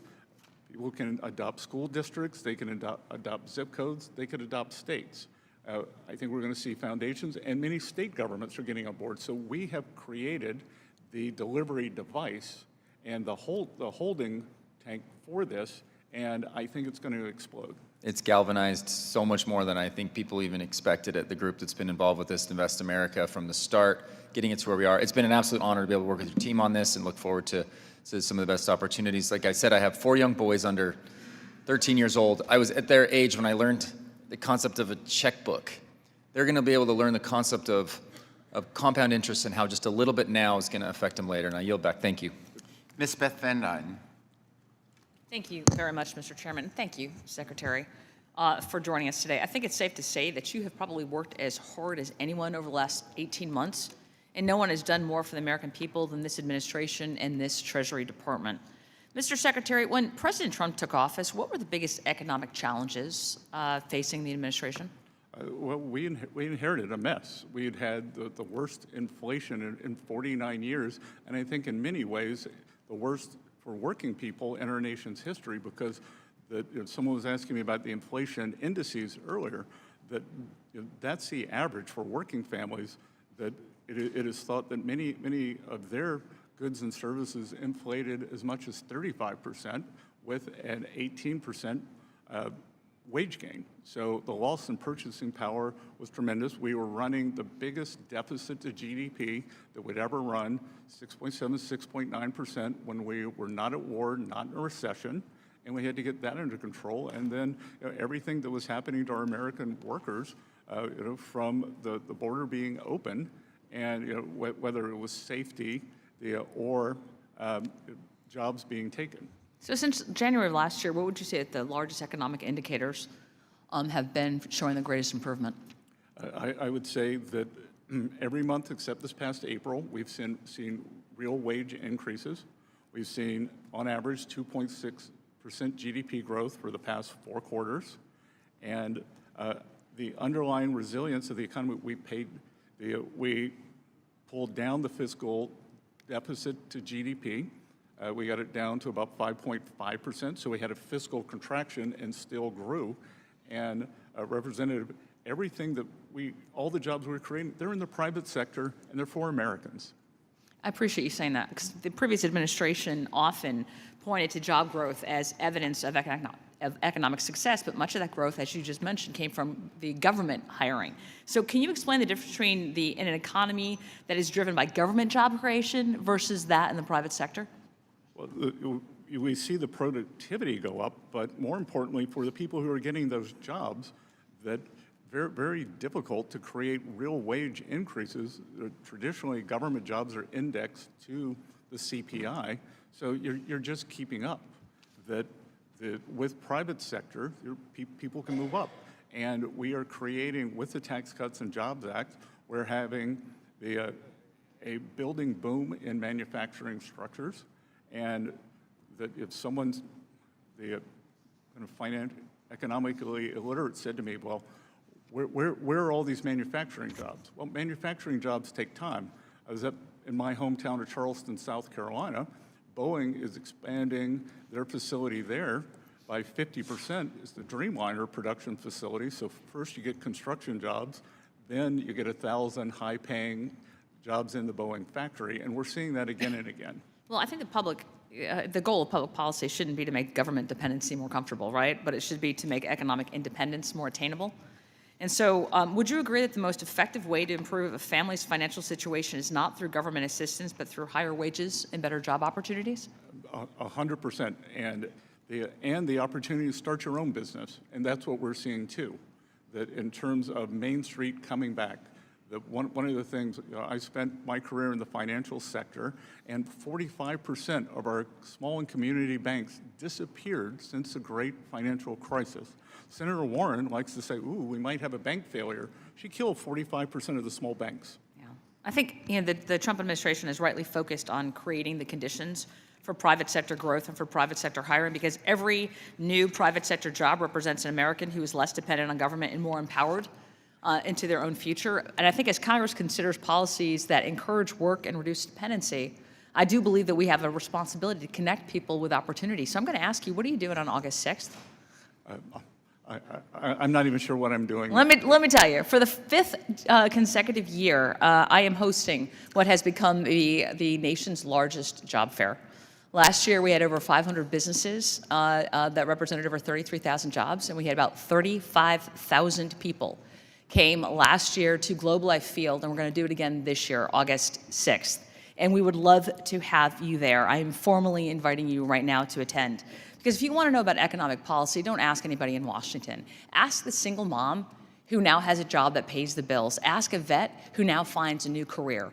Ask a worker who can get off economic, government, federal assistance because he's got a job that has given him a new opportunity. These are the real scorecards that I think that we should be looking at.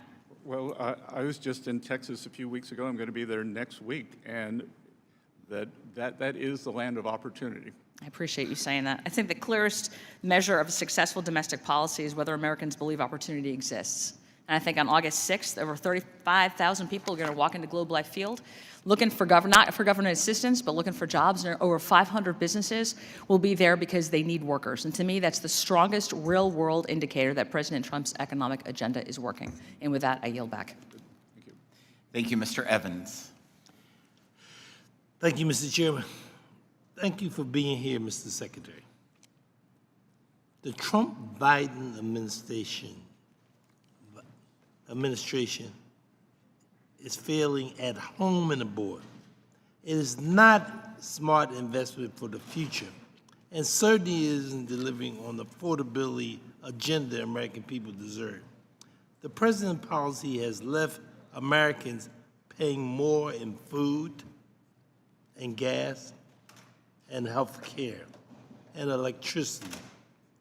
The electricity price is especially important to me because it's related to the growing concern around the cost of data centers and future investment in energy.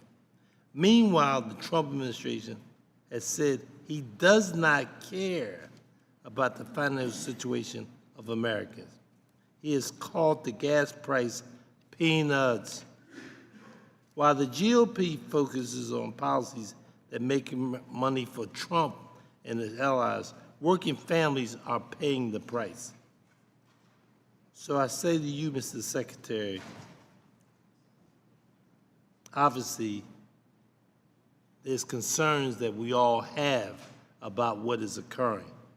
Though I know you may have a different view, I want to share with you the view that I'm having and living with and hearing my constituents talk about.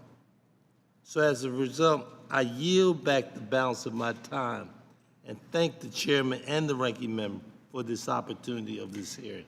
Again, I thank you. Thank you, Congressman. Yeah, exactly right. Thank you, Mr. Feenstra. Give that to me. Thank you, Chairman and Ranking Member. Thank you for holding this hearing. Secretary Bessent, I truly enjoy always talking with you. I was a professor of business and economics, and when I got my doctorate, I actually did some work on what you've done in the past. So I'm always very impressed. I want to just say, we've done some historic things over the last year. Obviously, the big, beautiful bill, the Working Families Tax Cuts Act is just incredible. Can you talk a little bit about that bill? And I'm going off script a little bit, so I hope I'm okay. But can you talk about international tax and what that is going to do to bring an onshore businesses and keep the U.S. competitive around the world? We have so many multinationals and other companies that do jobs around the world, and I see a lot of this employment coming back, and a lot of the workforce that we're going to have in the U.S. is going to grow. Can you talk a little bit about that? So, couple of things, and I enjoyed our trip out to Iowa. I remember fantastic being there when everyone says that the gasoline prices aren't going to come down. I remember the level when we went to the diner. That's right. And they will come down. You know what? And they're all happy. You know, compared to what everybody else is saying, all the farmers are happy. So corporations have a choice globally. Yep. And I think with this administration, I've often described that we have a three-legged stool, and it is tax, trade, tax, trade, and regulatory certainty. Yep. And all of those have worked to push the businesses back into the U.S. to make them want to come here. And it's certainty. Come here, you have tax certainty, you have regulatory certainty, and you have energy certainty. U.S. is an energy superpower. Yes. And I am responsible for the U.S. economic dialogue with China. And when I look at what does China envy the U.S. over? It's our military. It is our economic system and the strength of the dollar. It is our innovation, and it is our energy. And we can't take those for granted. And all of that centers around the tax policy and this immediate expensing. It's my belief that in China, they spend about 4% of GDP, the subsidizing industry. That's right. So we aren't command and control economy. What we tell people, I don't go through the S&P 500 and say, you need a loading dock, you need a new assembly line. We just give companies 100% expensing, and they can do what is best for them. Yep. And it's capitalism. I mean, it works well. And like you said, we're not giving anything like China is. I mean, it's just phenomenal. It's just immediate expensing, and that's just a timing issue. I just want to talk about, I was really involved in the ACRE Act. This was borrowing farmers that borrow costs for manufacturers and agricultural businesses and stuff like this.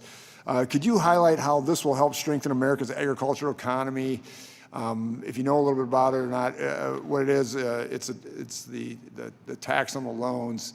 And we have lowered that. We want to continue to lower that. And can you just tell how that could incentivize growth in rural America? Well, I think that deferral on the tax is very important because there is nothing with more fixed assets. Farming is an interesting business. My family's been in the farming business for 250 years. That it's an interesting business because you have high fixed income assets or high fixed assets, but you have uncertainty based on weather, production. So that's right. There is a lot of uncertainty, and this brings much more certainty in terms of cash flow to those farms. Yes, absolutely. Then one final thing, based on farming and stuff like that, I call it the pilfer tax. It's actually government sticking their hand in the grave and wringing a dead person's neck and saying, you owe us 40% in death tax. I'm always appalled by this when somebody passes away and all of a sudden we say, oh, by the way, you owe us 40% tax if you pass that land on or that manufacturing or that small business on to the next generation. So we did $15 million. Thank you to President Trump and everyone else to get that done. What is your thoughts on trying to permanently get rid of the death tax? I mean, do you tend to agree it's sort of a pilfer tax? Well, it's all that capital has already been taxed at least once, many times twice.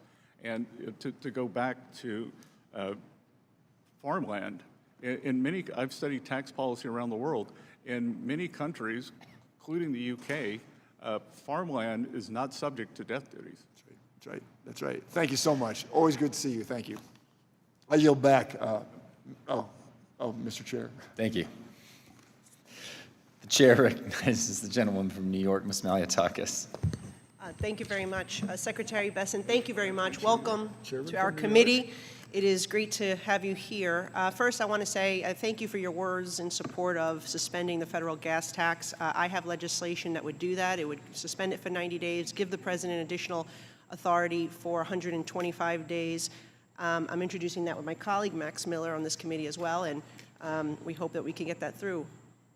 Number two, I wanted to say that, when pointing out some of what my colleagues on the other side have been saying about the working families tax cuts, the fact remains that this was a historic tax cut for working Americans, for middle-class families, for senior citizens.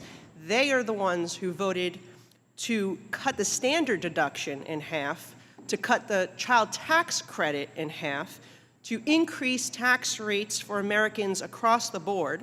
And they also voted against tax cuts for tipped workers, for those who work double shifts and overtime, for refunding taxes paid on Social Security to our senior citizens.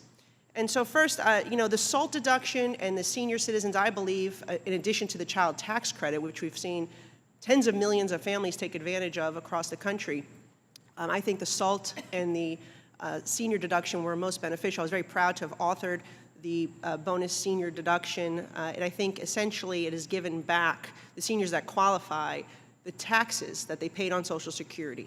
And they're seeing that money returned to them, which is why it is no tax on Social Security provision. Could you talk a little bit about SALT and senior deduction, how that benefited, preferably New York, but the entire country? Well, I think in high-tax jurisdictions, high income, high tax like yours, bringing back some level of the SALT deduction, it was appropriate. I think that no one negotiated harder, well, maybe a couple people, but it was a group effort from some of the Northeast and California delegations, and I think we got to a very good spot on that.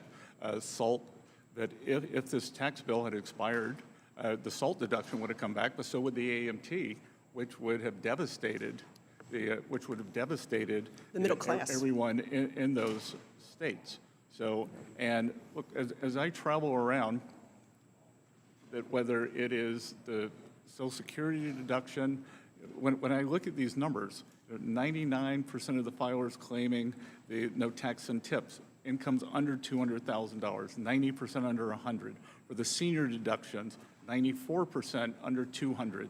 The 68% under 100. So these are people on fixed incomes, and they need certainty. Yeah, and the SALT deduction, again, was not for billionaires. It was targeted to families of incomes of less than $500,000. I think it was very well tapered. It certainly was, and I know that. Tailored and tapered.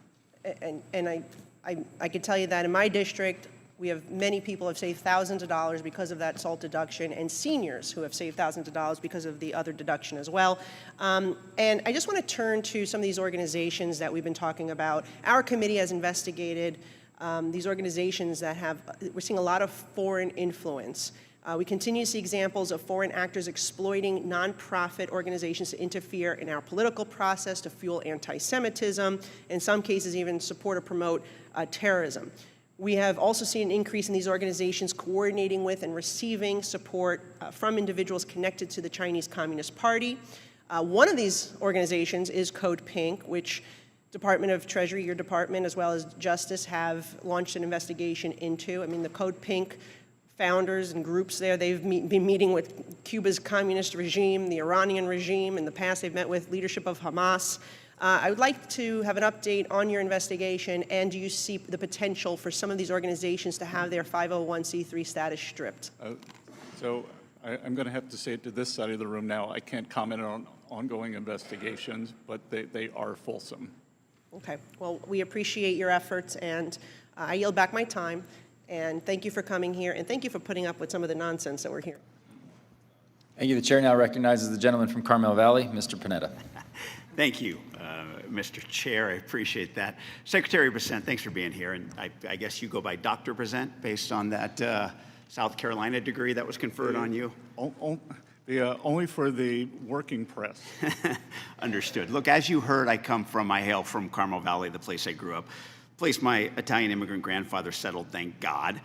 We have a lot of beauty, we got a lot of bounty, but unfortunately that means a lot of people want to live there. So housing affordability does remain a major challenge in my district. And one of the reasons people aren't selling their homes is because they're going to take a huge hit on taxes, as I'm sure you're aware of, based on the fact that there is a capital gains exclusion, but that's from 1997, and it remains capped at the fact that it's only $250,000 for individuals, $500,000 for couples, and it has not kept up with inflation. As a result, many people who have grown out of their home just aren't selling because they want to protect their nest egg. Now, I got a simple bipartisan bill that actually has 18 members of the Ways and Means Republicans on my bill. And in fact, except the chair at this point, but I'm trying to get him as well. That being said, the president has actually supported this idea as well. And so not just because the president supported this type of legislation for doubling those numbers, making it 250 to 500 and 500 to 1 million, and then tagging it to inflation, would you support that type of solution when it comes to dealing with our affordability crisis, affordable housing crisis? I haven't seen studies that would show that how many openings that would create, but I'd be happy to work with you on it. I remember it's a Clinton era program. Yeah. And I remember when the Clintons changed it previously, you were allowed a one-time deduction over some age, 60, 65, or one-time tax-free sale. You could roll your appreciation up to that sale. So I think there are a lot of things that we can look at. I don't want it to seem, I'm older than you are, and I'm constantly told the boomers get too much. I don't want it to seem like something that it's a giveaway to the boomers. Completely understood, and look forward to talking to you and continuing negotiations on this. But I appreciate your acceptance of being open to the concept. So I appreciate that and look forward to working with you. But look, I think, as you know, and as you've heard, it's not just housing that makes it tough when it comes to affordability. Over the last year, inflation has rose 3.8%, energy has rose 17.9%, gasoline prices have rose 28.4%, food has rose by 3.2%, and core inflation is still elevated at 2.8%. And look, I know you got some good numbers, I understand that, but the fact is that when you speak to people on the ground, including the polling that Mr. Boyle referred to, prices are a major financial concern. Now, the costs have been exacerbated clearly by the Iran war, but also tariffs. Two areas I just want to hit on quickly. I realize you said the war is temporarily paused. I think you said that, or you said that at the press conference you had last week. And you said that once it's resolved and there is a deal, gas prices will drop. Got it. But the president recently said that the Strait of Hormuz will be closed through Labor Day. Is that your definition of temporary, and are gas prices going to remain high through the summer? Yeah, I didn't see that from the president, and every indication I have is that they should be open sooner. Okay. And we've already seen, look, oil prices are down Understood, more than 20%. Mr. Secretary, and I don't like saying this, but reclaiming my time. Tariffs are also affecting these prices. And many people in small businesses in my district tell me that it's not just tariffs, but the constant change in the tariff policy that we've seen over the last year. Just yesterday, the administration announced another change in tariff policy and another tariff regime. 14 countries subject to 10%, 56 countries subject to 12.5% tariffs. Has Treasury done any sort of assessment on the impact of these frequent changes to the tariff policy and what they're having on small businesses?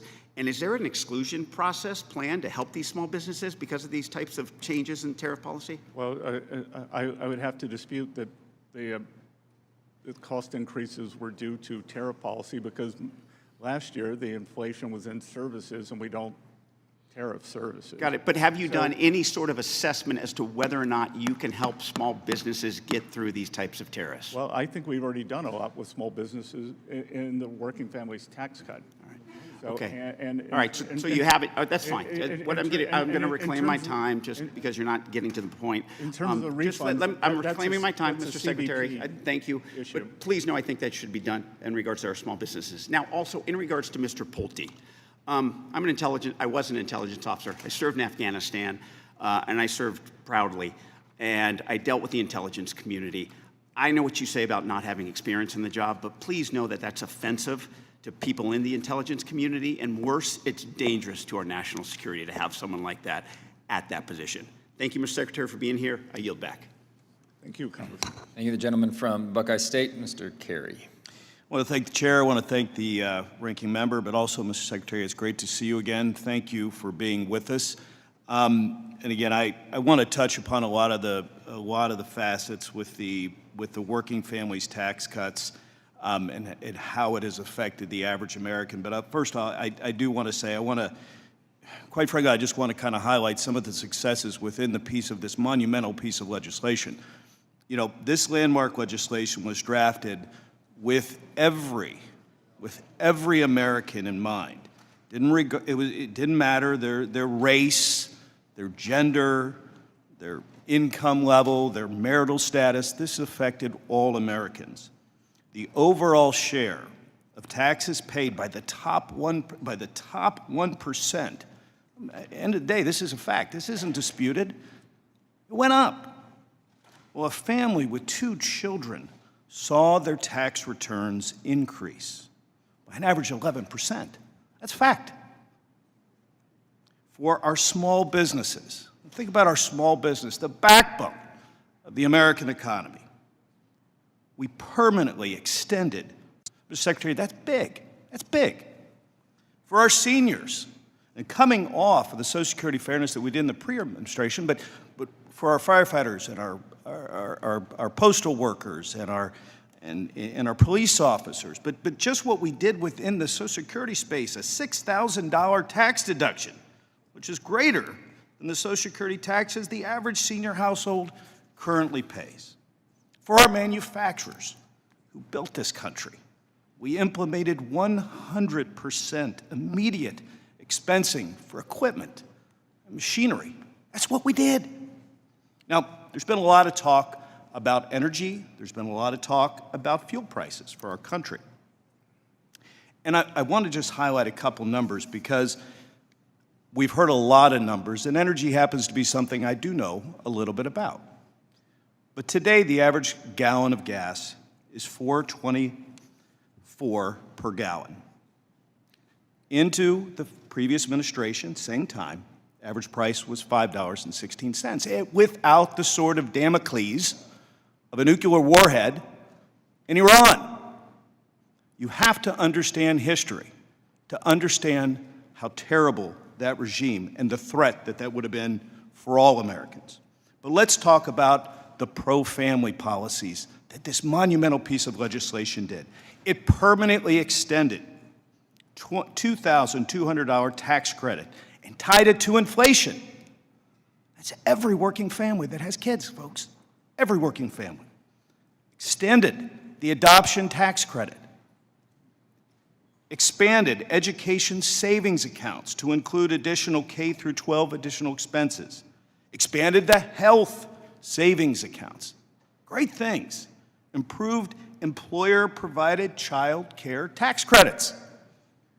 And made permanent paid family leave and medical leave tax credit. Our children will recap the benefits of the Trump accounts, in which 5 million children have already been enrolled. Now, this legislation didn't pick winners and losers. It didn't prioritize certain segments of the American population over the others, and it's not a government handout to any particular economic sector. This is sound tax policy focused on the tax certainty for all American businesses, putting more money in the pockets of hardworking Americans, and putting our country on a trajectory for economic success. Now, Mr. Secretary, I know that you've had to listen to a lot of things today, and we do appreciate your service. We do appreciate you leaving the private sector to do something that, in many ways, is a very difficult position to be in. But, Mr. Secretary, your time, your staff's commitment, and this commitment of the administration to make America a better place, we appreciate that. So with that, thank you again for being here today. And with that, Mr. Chairman, I yield back. Good. Gentleman yields. Congressman, thank you. Also from the Buckeye State, Mr. Miller is recognized. Thank you, Mr. Chairman. Mr. Secretary, it's great to see you again. Good to see you. And to note, Chairman, just a better part of the Buckeye State, for the record. But thank you, Mr. Chairman. Thank you to Secretary Bessent for your testimony before this committee today. It is much appreciated. Since we last discussed digital assets in this room, the landscape has shifted from a conversation about the rise of these technologies to a question of how we successfully integrate them into our regulatory tax infrastructure. We've seen meaningful progress. The Senate Banking Committee has advanced the Clarity Act to build a market structure framework. Additionally, I, along with my colleague to my left over here, Rep. Horsford, have introduced the Digital Asset Parity Act to finally provide the common sense tax certainty our businesses and investors truly require throughout our country. We are no longer debating whether digital assets are here to stay any longer, but rather how we define the rules of the road, and we believe that this is necessary now at this time in our history. I truly look forward to discussing how Treasury can collaborate with Congress to ensure these dual frameworks provide the economic stability and tax fairness the American people deserve. Mr. Secretary, the Parity Act was introduced to solve the phantom income and tax as cash hurdles that currently plague American businesses and everyday investors. We've seen that without tax parity, companies are hesitant to adopt these tools. Individuals are burdened by the reporting requirements that feel more like friction tax than truly a fair system. So I'll just get right to it. As the Treasury Department looks at the current tax code, how do you see the Parity Act, specifically its provisions for stablecoin payments and the elective deferral of staking in mining rewards, as a catalyst for keeping digital asset innovation within the United States rather than forcing it offshore? So, Congressman, thank you for those questions. This administration and Treasury's goal is to onshore digital assets, both because the innovation that we're seeing and U.S. standards and practices. So we would like to work with both of you on this to perfect the right balance between how this should be done. But I do think, look, whenever we get to these new technologies, there is an adjustment period. We have to think about them in a different way. And I believe not only for the technology, for the payment rails, it's essential for us to be the leader to maintain dollar dominance. And we want to have the best standards in the U.S. that we can export to the rest of the world. So we'd be happy to work with you on that. Thank you very much. We've been working extremely hard over the last, I'd say, 15 to 16 months to bring a framework. And truly what we're seeking here really is, besides the name of the legislation, clarity and parity and just stability for the tax code for these individuals. And I very much thank you for your answer and you willing to work with both of us on committee and all of us.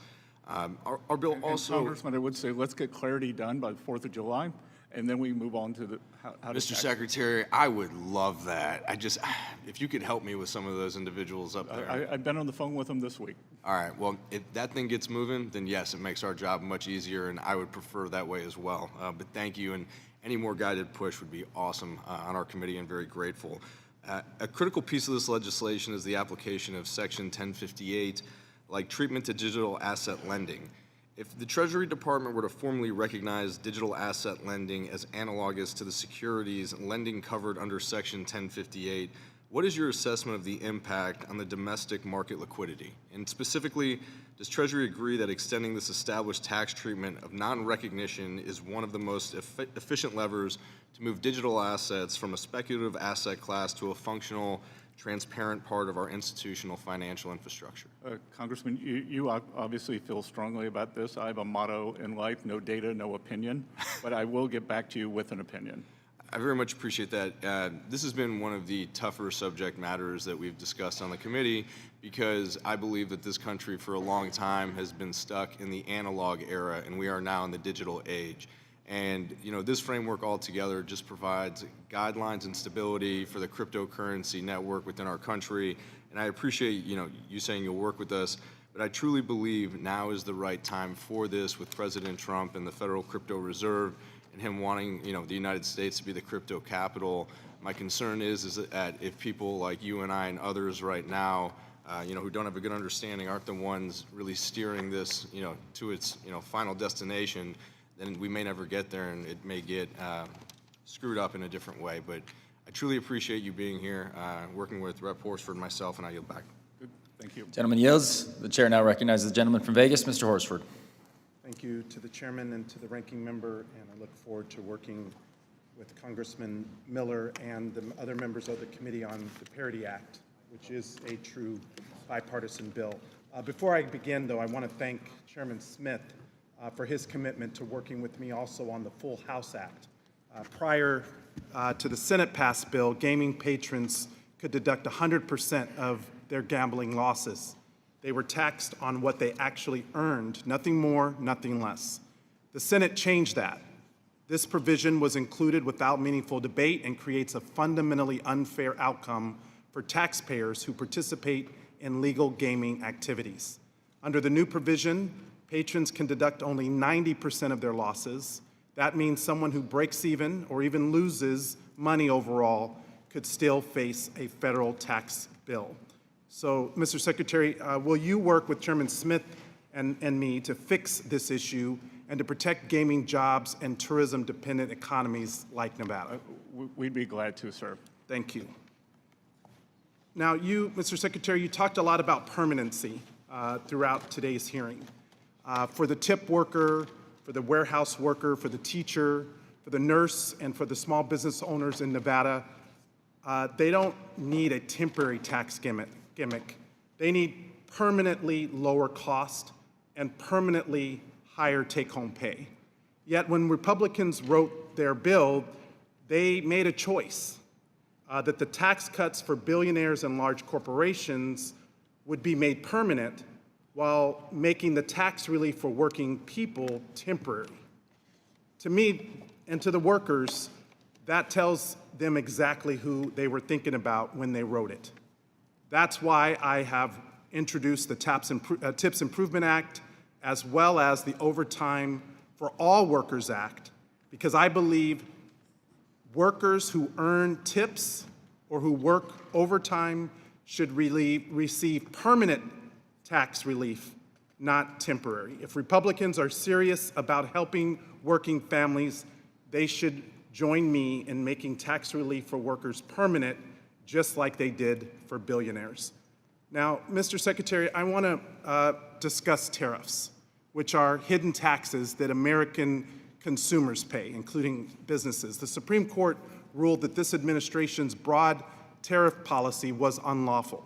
But American families already paid the price. Small businesses paid it through higher costs, consumers paid it through hidden higher prices, and according to the Yale Budget Lab, the average household paid roughly $1,800 more because of these tariffs. So at a time when you talk about giving relief to workers, temporary relief, on the other hand, they are feeling the effect of higher prices.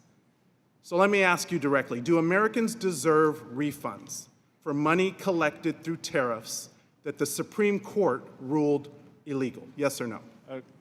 Congressman, the American people had the money. It was in the U.S. Treasury, and it didn't take it away. Do you agree that they deserve the money back that the Supreme Court ruled is illegal? Yes or no? It's not a yes or no question, because every Democratic Attorney General applied the Supreme Court ruled that they were illegal, Mr. Secretary. I know, but they applied for them to go back to the companies. So do the companies deserve the money back? To the payers of record. So do they deserve their money back? That is a issue for the Customs and Border Patrol. No. Again, Mr. Secretary, while the Homeland Security Act of 2002 may have transferred a number of custom functions from Treasury to DHS, Treasury retains oversight over trade policy and the protection of revenue functions. Treasury can delegate those functions, but it cannot delegate that statutory authority. Just last week, the Justice Department appealed a court order that would have accelerated refunds to importers and to businesses. Mr. Chairman, I ask unanimous consent to submit for the record the May 29th article, U.S. to appeal judge's order for broad refund of Trump tariffs. Without objection. Thank you. Secretary Bessent, yes or no? Did you participate in discussions about appealing efforts to speed up tariff refunds? No. Treasury helps shape major fiscal policy, returning roughly $165 billion to businesses and consumers is a major fiscal decision. So why wasn't the Treasury involved? Again, we act as the payment agent. Your bank does not tell you which bills to pay. You tell your bank which Well, bills from the to pay. public's perspective, taxpayers' perspective, the administration is fighting harder to keep their money than to return it. That's why I've introduced the Relief Act, to give automatic refunds within 90 days to the people who paid the tariffs. And that once the refunds are made, that the benefit goes to the consumers that ultimately paid the price in higher cost. The Relief Act creates an automatic refund process, something that this administration has not been working to accomplish, and this would actually address the economic uncertainty that has been caused by these across-the-board tariffs.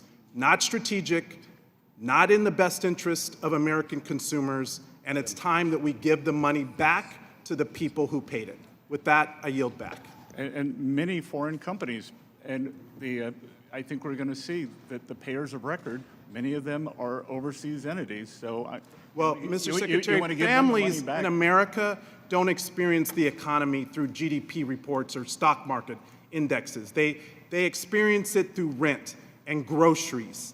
They experience it through what does that have to utility do with bills. tariffs? Because they're paying. That's exactly right. What does it have to do? It has to do with the average family not being Time is able to expired. meet their monthly budget obligations, because this administration is so aloof to the Mr. reality Horsford, that the time is majority expired. of Americans are facing.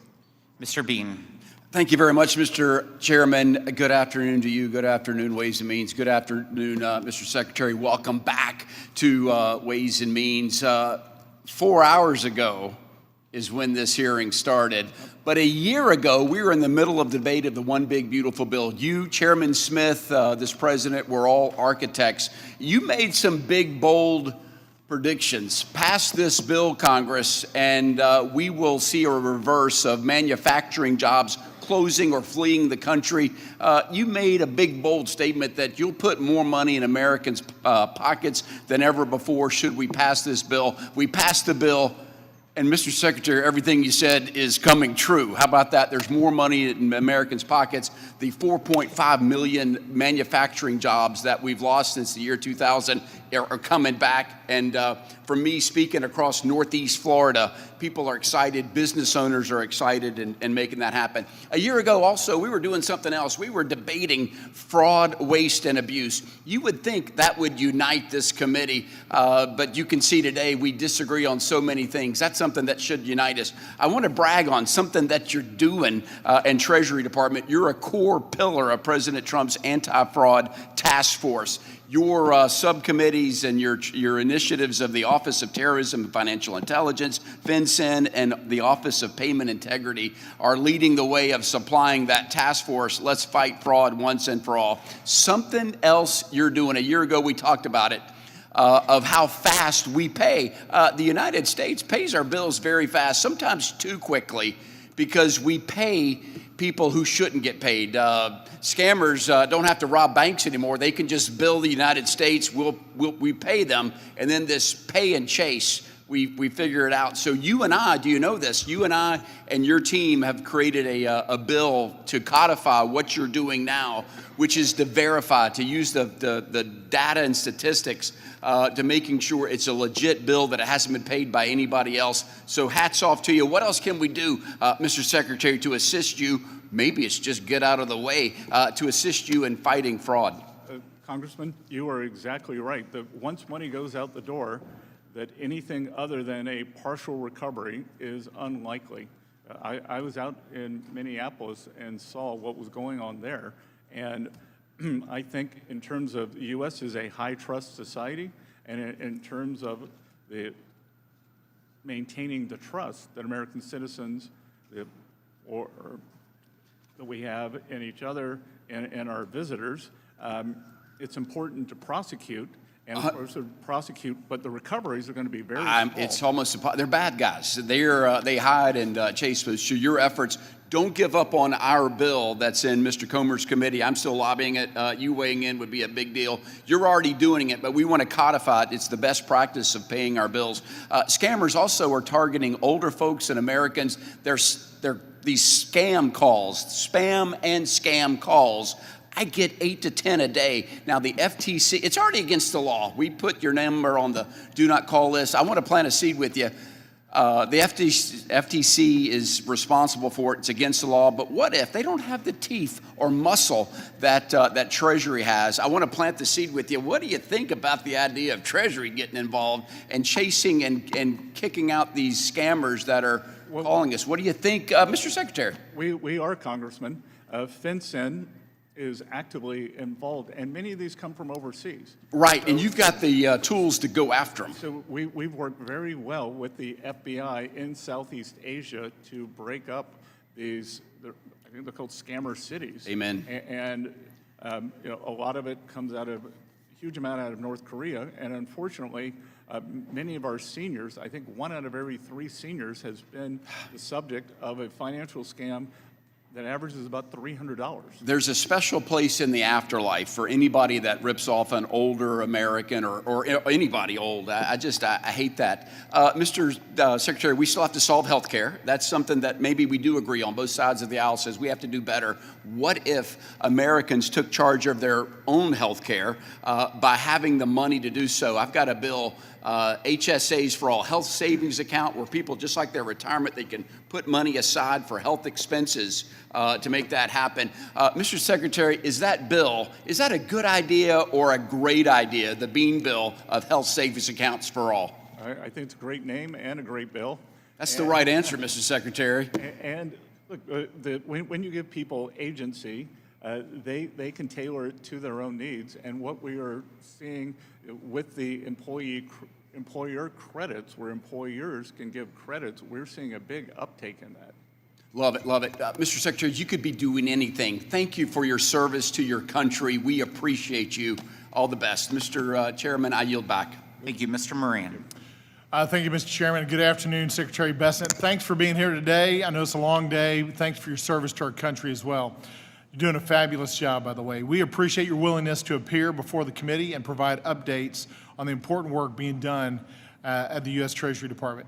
I'd like to build on some of the successes my Republican colleagues have already highlighted by focusing on two direct results from the Working Families Tax Cuts, both substantially improving Americans' lives and financial futures. First, I want to discuss the Opportunity Zone program. You mentioned this in earlier testimony, specifically the new Rural Opportunity Zone provisions. Last year, Ways and Means Republicans strengthened and modernized this program to ensure that investment reaches some of the most economically distressed communities in America. As someone who represents a large rural district in East Texas, I've seen firsthand the challenges that many communities face when it comes to attracting capital, creating jobs, and expanding economic opportunity. Too often, rural communities are overlooked despite their tremendous potential. Here's my question. As we move closer to the nomination process, can you walk us through what comes next after census tracts are nominated by the states? I can't do that, sir. I'm happy to have the team get back to yours. We are working with red state and blue state governors, and we're encouraging them to get ahead of it. I had a call, I can't remember if it was yesterday or the day before, with the father of Opportunity Zones, my hometown senator, Senator Tim Scott, and we were talking about, he's a city guy, I'm a country guy in South Carolina, and we were talking, I was telling him what a great move this is for the rural opportunity zones and how it's going to be transformational. Yeah, I agree with you. That's what we see in these provisions as well, that it gives certainty and long-lasting opportunity for economic growth in areas in America where traditionally businesses or investors are looking and saying, you know, I'm not quite sure if I can make that investment there, but this is the incentive that's needed for that. Question number 2 involves the no taxes on overtime provision. I want to turn to this provision because I was proud to help champion this policy because it recognizes a simple principle. Americans who work harder and put in extra hours should be able to keep more of what they earn. We've now learned that more than 29 million filers have claimed that deduction this year, and notably 96% of those taxpayers earn less than $200,000 annually. Here's my question, Mr. Secretary. Do these results demonstrate that this law is delivering meaningful tax relief to working Americans, the men and women who are keeping our economy moving every day, and that the benefits are reaching middle-class families rather than the wealthy, as Democrats have falsely claimed? Congressman, I tell you, someone asked me earlier, why do you do this job? And the highlight is going out and meeting with our hardworking Americans, being out with the people, and whether I'm in Texas, at a barbecue place outside of Dallas, which I enjoyed. I was in an Italian restaurant in Simi Valley near the Reagan Museum this weekend, and that all I hear from both the employees and the employers is what a home run this has been. And you know, I tell you, I told the story earlier. Tax day, April 15th, I was with the president in Las Vegas. He had a big rally, and he asked for the room to. He went through each one of the provisions, and we're in the tip capital of the world in Las Vegas, but it was the no tax on overtime that got the roar of approval over no tax on tips. Yeah, I'm finding the same thing as I go through my district. That's the #1 provision that people are citing to me. It's the American way. If you want to work harder, you should get to keep more of your money. And I think one of the congressmen said, well, we've got to let in these workers. We've got to have. What if Americans want to work more and keep more of their money? That's right. I think that's a concept we need to continue to propagate and find policies that support letting hardworking Americans keep more of their money. We forget sometimes in D.C., and we shouldn't forget this, that it's their money, it's not ours. And I know you know that. I think you're doing, as I mentioned earlier, a great job. We really appreciate it. I want to mention your successful negotiation of the side-by-side agreement that's helping to place the United States in a much stronger and more competitive position in the global tax landscape, digging us out of the Biden tax surrender effectively and really putting us back on the footing we need to get on. So thank you for that work. I know you got a great team behind you as well. Keep up the hard work and let us know what we can do. Thank you. I yield back. Good. Thank you, Congressman. Mr. Snyder. Thank you, and Mr. Secretary, thank you for your patience staying here.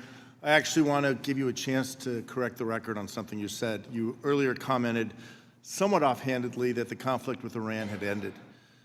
Do you truly believe that we are no longer in conflict with Iran and that they are no longer a threat to Israel or allies in the Gulf, that their nuclear program has been destroyed, that they no longer have a ballistic missile program and drone program threatening its neighbors in the region, and that they will no longer sponsor terrorism in the region and around the world? So are you saying you're in agreement with the president's decision to the... You said the conflict was over. I'm asking, do you believe the conflict's over and everything's the copacetic? conflict is on pause. So everything's good with Iran now? No, don't be absurd. I'm asking you to don't be clarify. absurd. That as the president said yesterday, unless an American life is lost, he does not believe that he will have to restart the kinetic acid. Okay, so I'm reclaiming my time, and I'm just trying to help you clear the record. I'm reclaiming my time, Mr. Secretary. Can you promise, because this is your jurisdiction, that you and the Trump administration are not considering lifting sanctions on Iran as a concession towards opening the Straits of Hormuz? We've made it clear that the Straits of Hormuz, the blockade, is the only thing that will be lifted to reopen the Straits. So no sanctions relief whatsoever? I'm not part of the negotiating team, but I am told by the negotiating team, and I strongly believe that the blockade will be lifted. Okay, and I'm just going to reclaim because there's a lot of things I want to cover. My hope is you'll keep Congress informed of any such considerations if they do come up. Also in your opening remarks, Mr. Secretary, you said Americans have more money in their pockets. That's not what I'm hearing from my constituents. Are you saying the overall cost of living is lower today than it was 16 months ago when you came into office? Because what I'm hearing from my constituents is that the cost of groceries are up. For example, beef, coffee, tomatoes are at record or near record highs. The cost of housing is up, and for too many, the American dream of buying a home is out of reach. I'll let you answer. Healthcare premiums continue to rise, and millions of Americans have either already lost or expect to lose their health insurance altogether because of H.R. 1, the bill you so joyously celebrate. Energy costs, gas for our cars, electricity for our homes are all rising through the roof. And family care, child care, and elder care is prohibitively costly.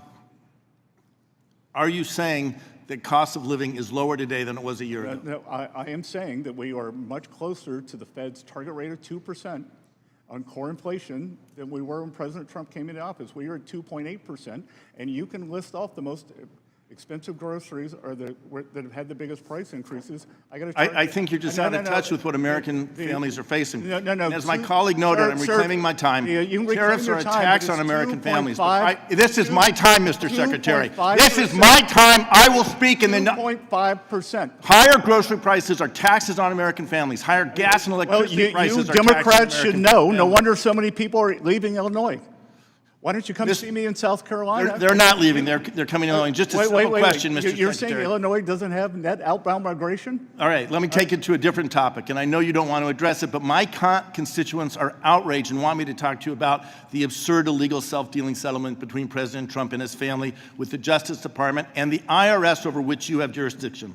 The administration apparently believes that there should be two systems of justice, two sets of laws, one for the president, his family, and his rich friends like you, and one for the rest of us. Nothing demonstrates this more than the so-called settlement with its slush fund for insurrectionists and tax immunity for the president and his family. Mr. Secretary, simple question.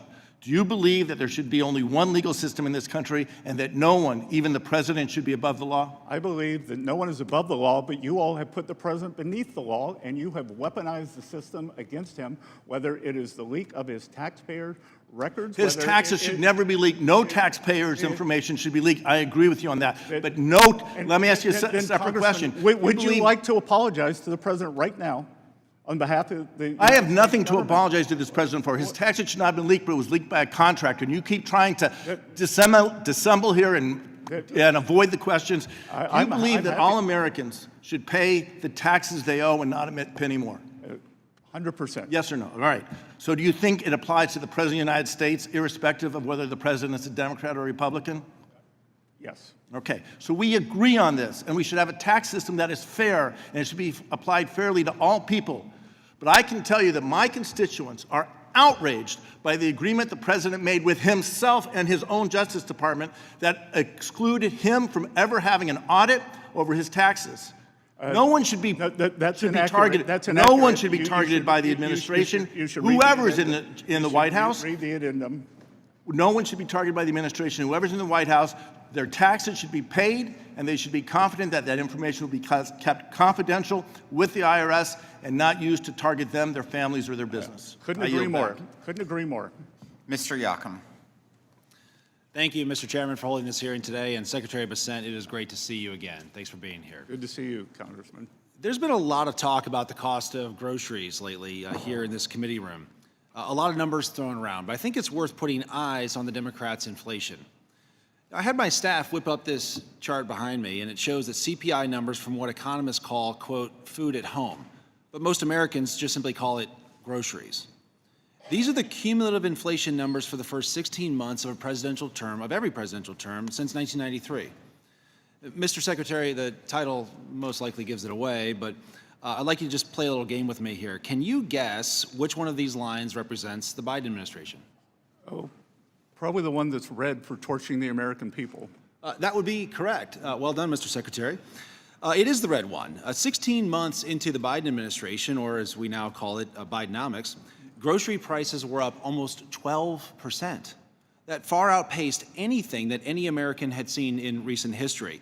And you can clearly see from the chart that that red line is as detached as the Democrats' rhetoric is from reality today on this particular topic. So thank you for playing along here today. Switching gears, let's talk about tax priorities. And Congressman, I would note that the inconvenient truth for this side of the room, food at home, since President Trump came into office, is up 2.5%. That is the half of what it averaged over the 4 years of the Biden administration. That's right, and that stands in stark contrast of the 12% that you saw on the chart here a few moments ago. So thank you for pointing that out. A 2019 New York Times story said that most taxpayers got a tax cut under the first Trump tax cuts. But most Americans didn't believe it because, quote, a sustained and misleading effort by liberal opponents of the law to brand it as a middle-class tax increase. Here we are a few years later, and Republicans cut taxes again for working families and working Americans. But yet again, my Democrat colleagues are rolling out the same tired playbook of bad faith attacks and misinformation. The working families tax cuts cut taxes for working families. It's just that simple. I can't tell you, Mr. Secretary, how many people have come up to me, whether it's at church or in the grocery store or just anywhere around the community, and they've said, hey, thank you, because my tax refund that I got was much bigger than what I expected. It's that working families tax cuts is just simply putting real money back in the pockets of working families. And Congressman, I can tell you when the 2017 tax bill was passed, I was one of the people who've now fled New York, but I lived in Manhattan. My taxes went up. So for many upper-end people in high-tax states, taxes actually went up. That's right. And let's talk about some of the actual numbers and move beyond what some of the Democrats' rhetoric has been today. Mr. Secretary, you recently said that 90% of filers claiming no tax on tips who made less than $100,000, they had an average deduction of $7,000. 75% of filers claiming no tax on overtime made less than $100,000 with an average deduction of $3,100. And 68% of seniors claiming the enhanced deduction had incomes under $100,000 with an average deduction of $7,500. Does that sound directionally correct and roughly right to you? That sounds pretty precise, Congressman. And Mr. Secretary, are you aware of any millionaires or billionaires that claim no tax on tips or no tax on overtime or the enhanced senior deduction? No, sir. No billionaires claiming any of this stuff? Again, this is the ultimate working family. These are the ultimate working family signature tax cuts put through by this side of the room and President Trump. That's right. Well, thank you for clearing that up. Let's now consider what happened when Democrats had the pen and when they were able to craft their own tax law. A 2024 analysis of households claiming the green giveaways in Democrats' Inflation Reduction Act found that only 47% made less than $100,000. In fact, over a quarter of the households who took those deductions made over $200,000, and households making over $1 million got nearly 100 million taxpayer dollars worth of Democrats' green giveaways. Even Mother Jones had to admit that when it comes to Democrats' green giveaways, quote, working class Americans are missing out. But if you think about it, it kind of makes sense, doesn't it? Mr. Secretary, do you think that a family making less than $100,000 cares more about no tax on tips or putting solar panels on their roof? I think there are no tax on tips or the subsidy for a high-priced EV. And do you think that they would care more about no tax on overtime or solar panels on the roof? Everyone I've spoken to loves no tax on overtime, sir. So while Democrats gave millions to millionaires, and while the Republican working families tax cuts simply cut taxes for working families, is that correct? 100%. Thank you, Mr. Secretary, and Mr. Chairman, I yield back. Thank you, Mr. Swazi. Thank you, Mr. Chairman, and thank you, Mr. Secretary, for sticking it out for over 4 hours here today. We appreciate your time, and we appreciate your service to the nation. Good to see you, sir. So earlier today, Mr. Kelly from Pennsylvania was quoting from Charles Dickens. He said, "It was the best of times, it was the worst of times." Would you happen to know what the name of that book was that came from? Tale of Two Cities. A Tale of Two Cities, which is very appropriate for what I think, see happening at this hearing here today. Yeah, we might say Manhattan and Dallas. I wouldn't say that, but okay. I would. So let's think about it. You said earlier today, and I'm sure you stick by this, the economy is very strong. It is. Okay, so you say it's very strong, but we've heard consistently throughout the course of this day and in reports regularly that over 70% of Americans think the economy is bad and getting worse. Are you familiar with that polling? I am. So that would seem to be a tale of two cities. You saying the economy is very strong, and the people of the United States of America saying the economy is bad and getting worse. Now, the Biden administration, which we've heard a lot from you guys today, I think made a similar mistake to what your administration is making, because the stock market was booming under the Biden administration. There was job creation under the Biden administration. Unemployment was low under the Biden administration. And the stock market is booming under this administration, that's true. And unemployment remains relatively low, and there is some, but much reduced, job creation. But you're making a mistake, I think, to not listen to what the American people are saying, which is that they're very unhappy with the economy because of the way it's affecting them. So have you heard of the expression, the K economy or the K recovery? Yes, sir, but I think we're probably moving to a C economy where the top... Okay, but I want to talk about the K economy for a second. We can get to C a little bit later. Is that okay? Okay, so the K economy has one group of people going up and another group of people going down. It's a K economy. So in the K economy, the top group sees a booming stock market. But as you mentioned earlier, one of the reasons you wanted to do what you call Trump accounts is because 93% of the stock holdings in America are held by the top 10%.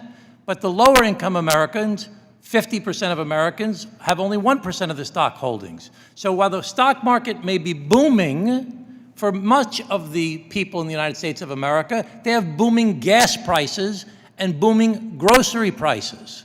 In the K economy, we have your friends and some of friends of the people here that talk about buying second homes. But in the other part of the K economy that's going downwards, people can't afford to buy a home.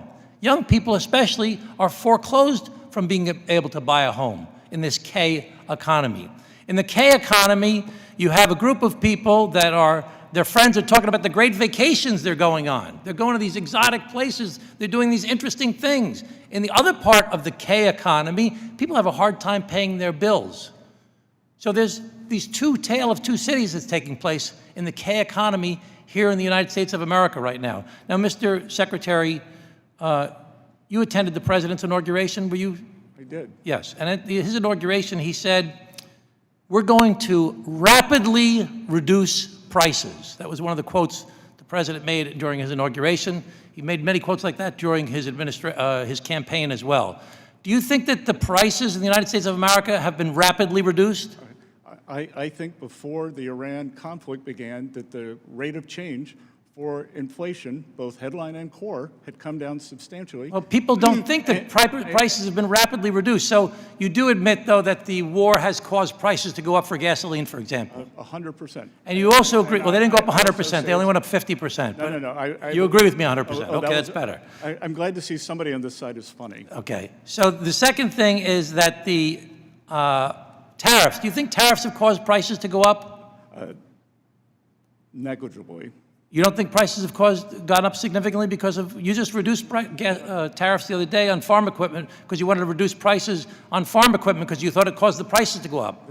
Again, overall, the levels, what we saw last year was goods inflation was down. Well, I would argue that tariffs have caused prices to go up, and there's a lot of economists and groups such as the Yale Budget Lab, which you used to teach at Yale, didn't you? Used to teach it? The Yale Budget Lab is a bunch of Biden-era second stringers. Okay, well, you taught at Yale, I understand. You taught 3 classes, the 20th century financial booms and bust, hedge funds, and a seminar on financial panic of 2000 to 2009. So I don't know why you're not knocking Yale. You used to teach at Yale. You went to Yale. Didn't you go to Yale? That's why I get to knock Yale. Okay, so tariffs have caused prices to go up. The wars caused prices to go up. Do you think the deficits that were created by the big, beautiful bill are causing interest rates to stay artificially high? No, but what I can tell you is that, let's cite MIT. MIT said that 50%, actually, let's be precise, like they are 44% of the 21.5% inflation we saw during the Biden years came from the Biden deficit. No, but I'm asking you, do you think the deficits that were created by the big, beautiful bill are causing interest rates to stay artificially high? Yes or no? That's simple. I'm out of time. Come on. No, Congressman, we had a fiscal contraction last year. Okay. So the deficit went down. So you should. Okay, I'm just going to argue, you should Mr. excoriate your Secretary. staffer. I'm just going to argue, Mr. Secretary, that prices are up, gas prices are up, grocery prices are up, energy prices are up, healthcare prices are up, interest rates are high, all specifically related to the policies of this administration. Mr. Secretary, thank you again for your service. I really appreciate it. Good to see you, Congressman. I want to invite you to South Carolina to see all your former constituents. Thank you. Mr. Secretary, being a cattle farmer, I would say that the reason why the beef prices are high is the result of a very reduced herd. We don't have as many cattle today as what we had decades ago. I know everyone keeps talking about beef prices around here, but it's a simple fact that we've had droughts and people had to sell their herd to be slaughtered, and so that they no longer have the reproduction status quo, and that is why the beef prices are high, regardless of what anyone wants to say. With that, Mr. Secretary, thank you for being here with us today. Thank you for the over 4 hours. Please be advised that members have 2 weeks to submit written questions to be answered later in writing. Those questions and your answers will be made part of the formal hearing record. With that, the committee stands adjourned. Good.